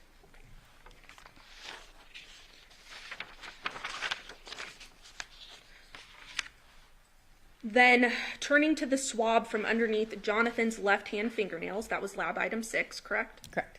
And that was collected under impound package number 1678-003. Yes. Walk us through the processing of that item. It was essentially the same processing. So again, it went from the extraction stage to data generation. In this case, again, since it's a swab coming from his body, I'm able to make the assumption. So assuming that he is a contributor, there was also no foreign DNA present. Okay. Now let's go to the swab from underneath Jonathan's right-hand fingernails, lab item 7, correct? Correct. That was impound package number 1678-003. Correct. Same sort of processing as the left hand. Correct. Okay. Any results from the right hand? In this case, for this sample, looking at the data, it was what we call too limited, which means that there wasn't enough data there to basically make any interpretations. And when you say not enough data, what do you mean by that? Within the laboratory, we have internal validations, which essentially show values for how much DNA we're expecting in a sample to generate a profile. So looking at this sample, because it didn't meet our thresholds, it wasn't processed further, or once it was processed, can I start over with that one? Sure, go for it. It did meet our validation, so it was processed to the data generation phase, but then once we received the data, at that point, there weren't enough alleles present to make any further interpretations. And are you surprised by this at all? No, we commonly see that. Okay. Now, I just want to go back briefly to the swab from Johnathan Willette's cell phone screen that you conducted analysis on, that we just talked about. You recall that? Yes. Did you look at the profiles of it and compare that to the alleles? So what we do when we're looking at data is essentially we do look at all of our evidence first before we make any comparisons. So looking at the cell phone sample, it appeared to be one male contributor. And then at that point, I take that profile and I do compare it to the reference standards. So it was consistent with Johnathan Willette. And the reference standards, plural? Yes, all evidence samples are compared to all reference standards. Okay, and in this case, there were multiple, correct? Correct. Devyn Michaels and Johnathan Willette. Correct. Okay. Moving on then to the swabs of placard number A, that was lab item 2, correct? Correct. And that was contained in impound package number 1951-005, correct? Yes. How was that item processed? For this sample, there was also a positive presumptive blood test. So again, it was a color change test, and the color change was indicated. So the laboratory technologists did take that forward. And then with that sample, when I looked at the data, there was one male contributor detected.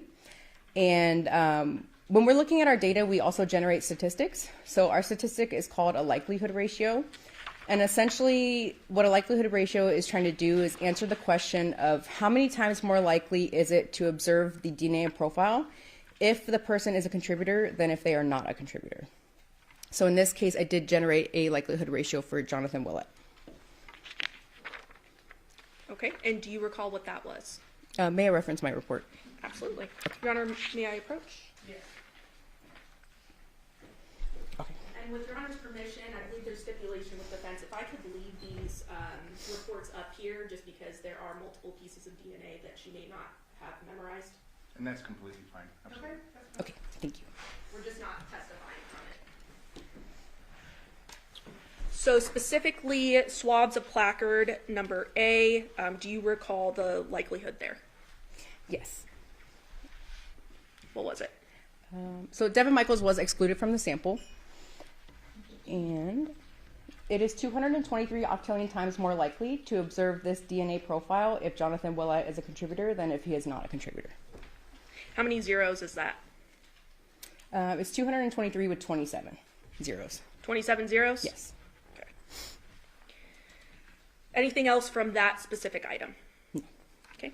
Moving on then to the swabs of placard number B, lab item 3. Correct. And you conducted testing on that. Yes. Impound package number 1951-005. Yes. And did that item undergo the same processing as the sample from placard A? Yes. I had the same a positive presumptive blood test, and then it was also one male contributor with the same statistic as the previous sample. And what was the statistical conclusion again? It is 223 octillion times more likely to observe this DNA profile if Johnathan Willette is a contributor than if he is not. And was someone excluded? Yes, Devyn Michaels was excluded. Again, 27 zeros Yes, for the inclusion of Johnathan Willette. correct. Anything else from that sample? No. Okay. Moving on to the swab of the lemon ammonia bottle, lab item 12. You conducted testing. Yes. That was in impound package number 2102-001. Yes. What was the testing conducted on that item? This item did not undergo the whole process. So once we got to the quantitation stage, it was determined that there was not enough DNA present in order to produce a profile. So we did not take it forward. What determines whether or not there's enough DNA? Again, with our internal validations, that's kind of what determines our values when we're looking at the quantitation stage. And then based on those values, if it doesn't meet that threshold, then it's called we drop the sample, or essentially we just don't take it forward. Now, certain surfaces can provide more conclusions, right? Meaning some surfaces hold DNA better than others. Sure, certain things, say if something is more porous or there's more textured surfaces, that can often be better sources of DNA. But again, it just depends on a lot of environmental things, or if the items were cleaned, things like that. Including wearing gloves, right? Correct. Now I want anything else from that sample? No. Okay. So moving on then to the swab of the soft scrub cleanser with bleach bottle, lab item 13, you conducted testing. Correct. That was in impound package number 2102-002. Yes. And there was testing conducted on that item, correct? Yes. And what was the result of that? That again is sort of like the last item, so it did go up to the quantitation stage, and again there was an insufficient amount of DNA, so it wasn't taken forward to data generation. Anything else from that sample? No. Moving on to the swab from the textured surfaces of a wooden stick, lab item 15. You conducted testing? Correct. And that was in impound package number 2102-004/001. Yes. And there was testing conducted on that. Correct. What was the process for that? In that case, a profile was generated, But within the profile, there was indications of a mixture, so I could see that there was more than one person present. But again, because the data was too limited, I could not make any further comparisons.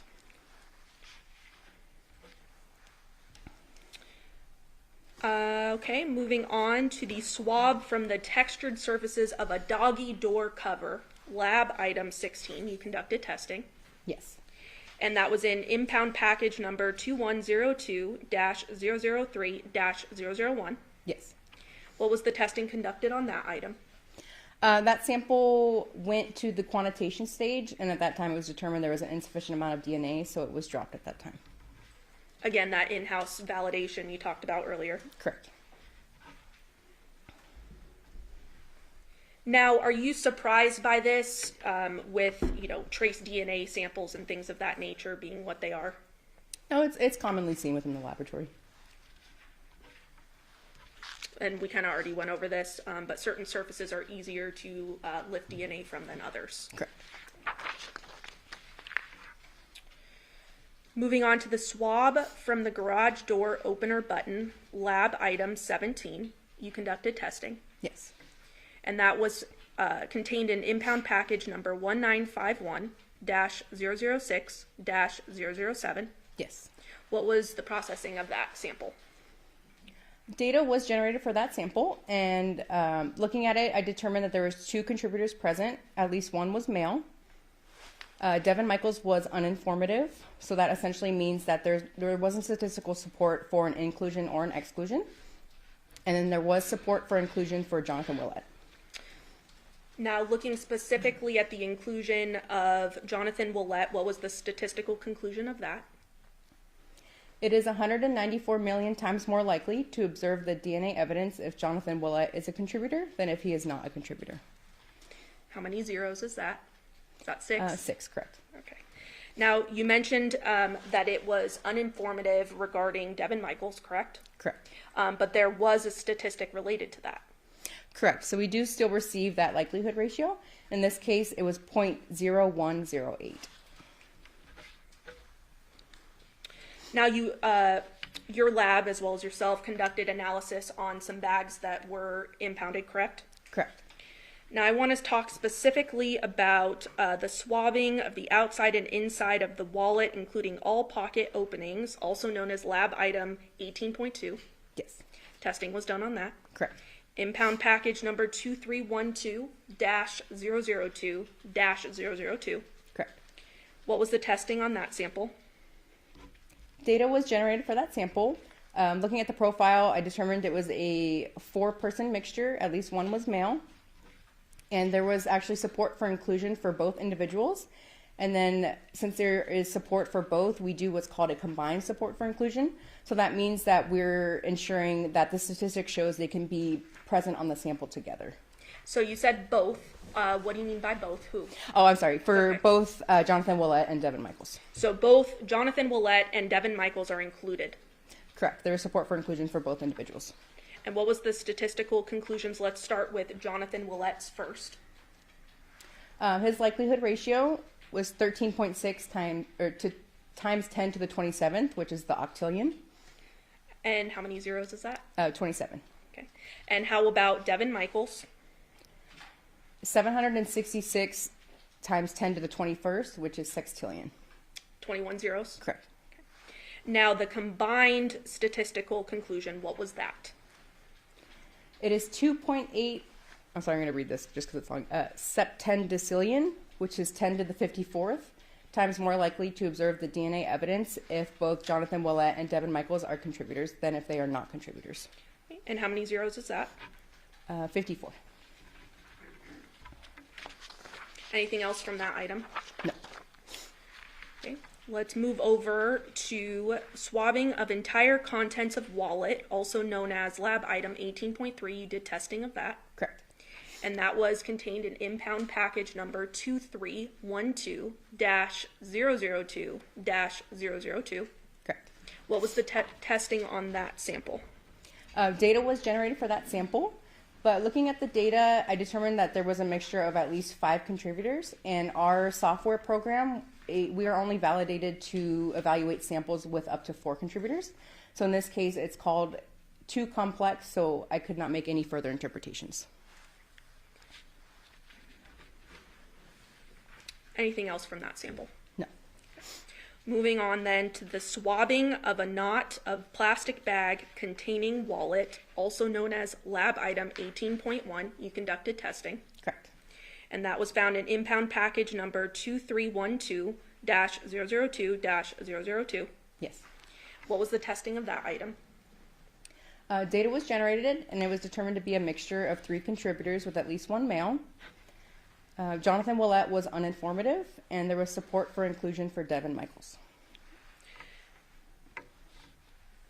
So you mentioned what uninformative was previously, but you were able to come up with a statistical conclusion still, even though it was uninformative. Correct. What was that statistical conclusion involving Johnathan Willette? The likelihood ratio for that is 6.18. And then how about Devyn Michaels, who there is support for inclusion? It is 90 octillion times more likely to observe the DNA profile if Devyn Michaels is a contributor than if she is not a contributor. And how many zeros is that? 27. Okay. Now, you mentioned that there are multiple contributors to this bag, correct? Correct. Okay. Are you surprised by that? No, it's commonly seen. Again, it could be something in the environment, or think about if you get bags from the store, you don't know how many people are touching the bag. So it's commonly seen with trace DNA like that. So if bags are reused multiple times, there could be more than one contributor. Correct. Now, can you talk to us briefly a little bit about transfer DNA and what that means?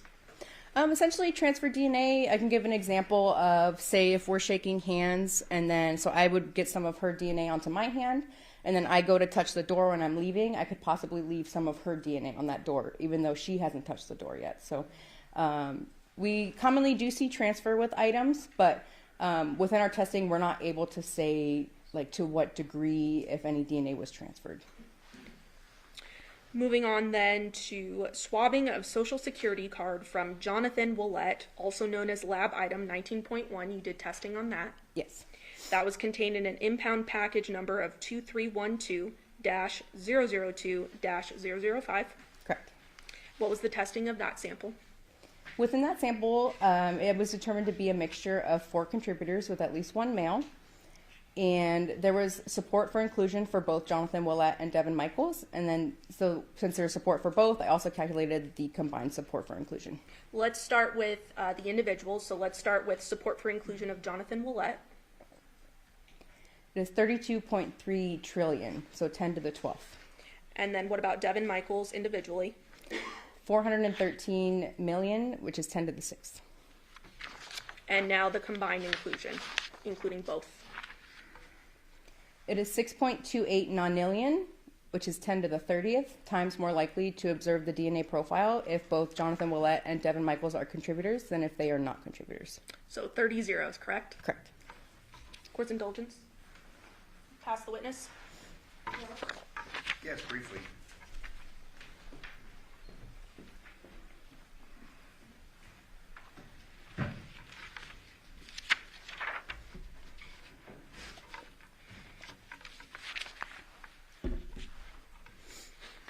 And in reference to the reference standards, generally taken from buccal swabs or otherwise, correct? Correct. And in this case, we just had 2 reference standards, correct? Correct. Johnathan Willette and Devyn Michaels, correct? Yes. There was no reference standard submitted for your evaluation concerning a Devyn Willette, correct? No, I did not receive a standard for him. Fair to say that based upon your analysis, we had DNA attributable to Devyn Michaels and Johnathan Willette on the plastic bag containing the wallet, based upon your testimony. So yes, there was support that they could be contributors to the profiles, yes. Same thing concerning the outside and inside of the wallet, correct? Yes.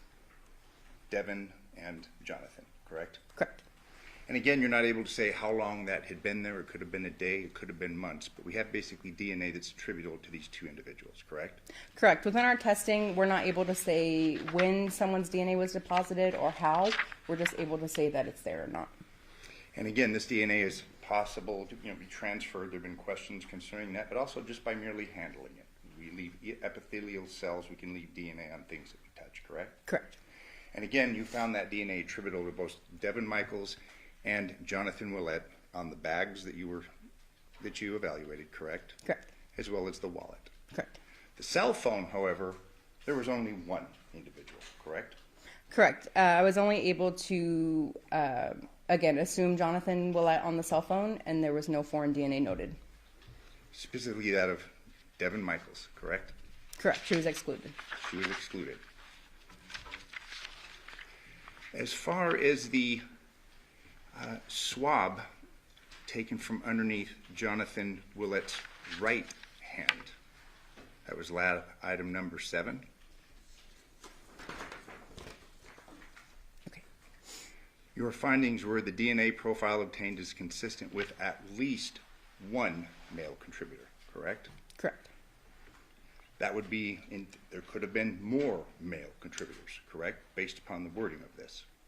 At least one.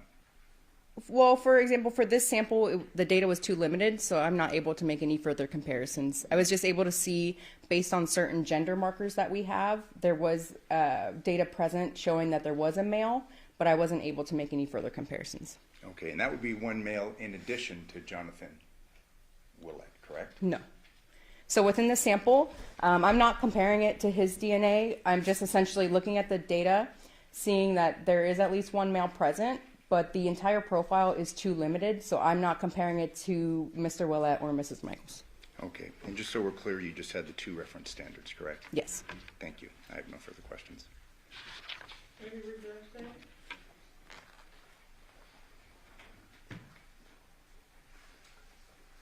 Court's indulgence.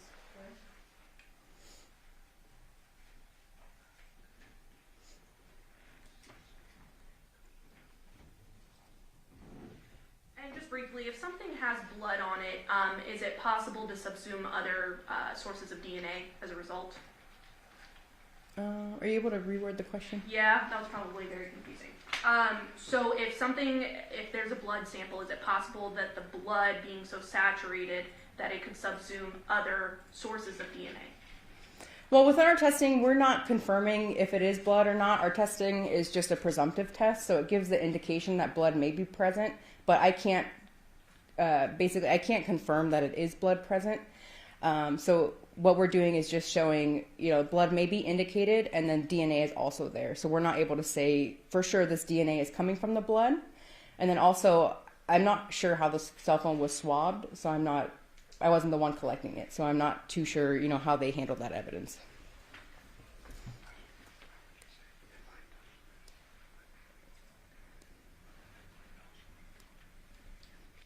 So if I were to touch an item, with my finger, for instance, but then my nose started bleeding and it went on the item, would that make a difference? Well, in that case, I wouldn't be able to tell, if her DNA came from the skin cells or if it came from her blood. Essentially, it would just be showing that her profile would be present. Past witness. Follow-up question. This is my cell phone. I handled it. You'd presume that my DNA would be found on this, correct? Yes. And that would come from the epithelial cells of my fingers on this cell phone, correct? Yes. So presumably, if a person handled a cell phone or carried it, you would expect to find that person's DNA on the cell phone, correct? Correct. And in reference to the cell phone that you had tested, only Johnathan Willette's DNA was found, correct? Correct. No further questions. And no foreign DNA, correct? Correct. On the phone? Correct. Nothing further. Any follow-up? No, Your Honor. Ladies and gentlemen, the jury have any questions for this witness? Okay, please write your question and forward to the table with your name and your jury.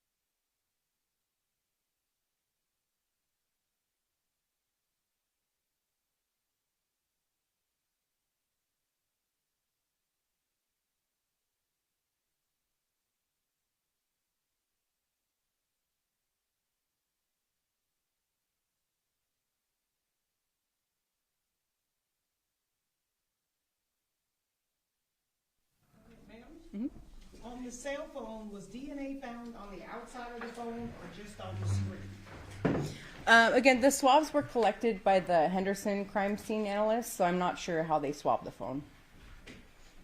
State, any follow-up? Your Honor, I'm sorry. Oh, There's sorry. one more question. One more question. Counsel Approach.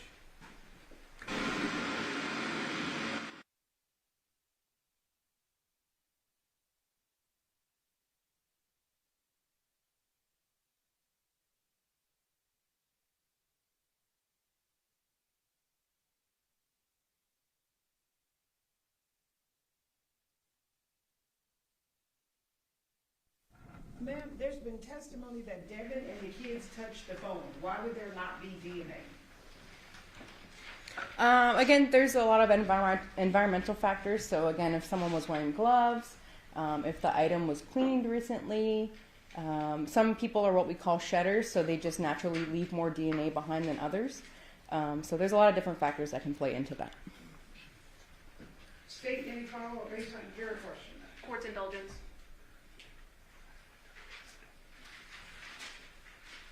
It's possible any item that I touch, I could not leave DNA, correct? Correct.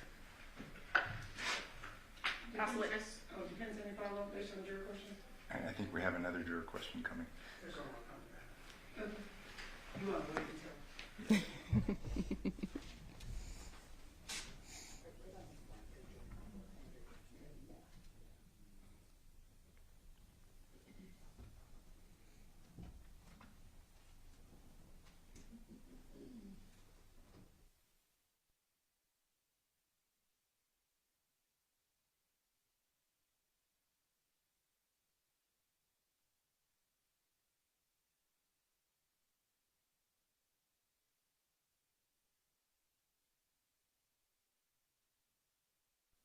Ma'am, would a child be less of a shedder? I don't have any indication for that. We don't really study that within the laboratory, so I'm not sure. Okay. State, any follow-up based on that additional question? No, Your Honor. Does the defense have any follow-up based on any of the juror questions? Just briefly, you have to rely upon what's provided to you, correct?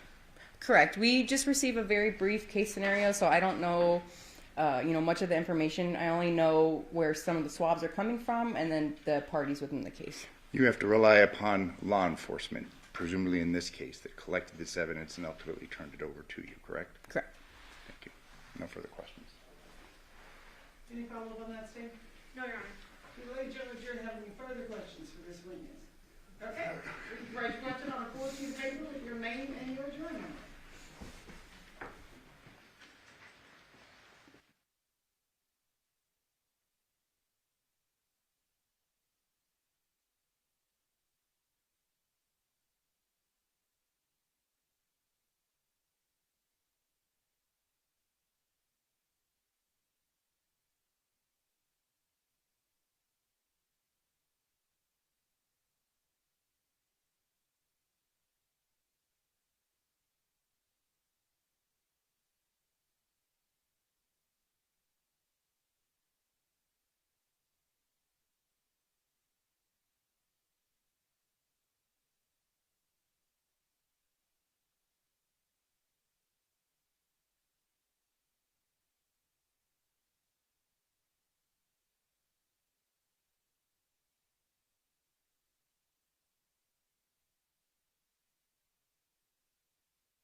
Given the blood on the cell phone, is it more likely that that area was swabbed? Again, I'm not sure. I don't know, how much possible blood was present on the phone. So I'm not sure if that was the only area that the crime scene analyst swabbed or if they swabbed the entire phone. Does CSA document their swabbing procedures when they turn in a sample, such as the area swabbed, the number of times, things like that? I'm not too sure, especially since it's an outside jurisdiction. I'm not sure how Henderson handles their cases. I do have a couple of questions. State, you just gotta go to order, Mr. President. Thank you, and that brings forth a question. The samples that you had analyzed on the phone, you would testify that obviously it was Johnathan Willette's DNA, correct? Correct. You're not able to say whether that was in fact blood, are you? Correct. Again, it was just a positive presumptive test for blood. So it was an indication, not a confirmation. Okay, so it could have been epithelial cells and not blood. Correct. It could have been fluid from a blister, something like that, correct? It could be a mixture. So with the test, it is, it gives the indication that it's blood. So not, we're not going to have all these different substances that would give a positive test. There are a few things that could give a false positive, like certain, there's certain food, like enzymes in food that can get, I can't name one off the top of my head, but there's different things like that that could give a false positive, but the test is specific to enzymes within our blood.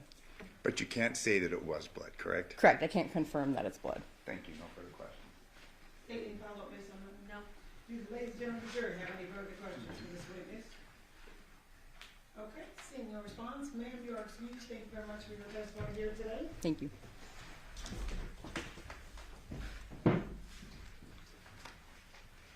Okay, ladies and gentlemen, at this point we are going to take our night recess. During this recess, you must not discuss or communicate with anyone, including fellow jurors, in any way regarding this case or its merits, either by voice, phone, email, text, internet, or other means of communication or social media. You must not read, watch, listen to news or media accounts or complain about the case. You must not do any research, such as consulting dictionaries, using the internet, or using reference materials. You must not make an investigation, test the theory of the case, recreate any aspect of the case, or in any other way investigate or learn about the case on your own. And you must not form or express any opinion regarding this case unless it's submitted to you. Ladies and gentlemen, we will be at recess till tomorrow at 11 a.m. All rise for the jury.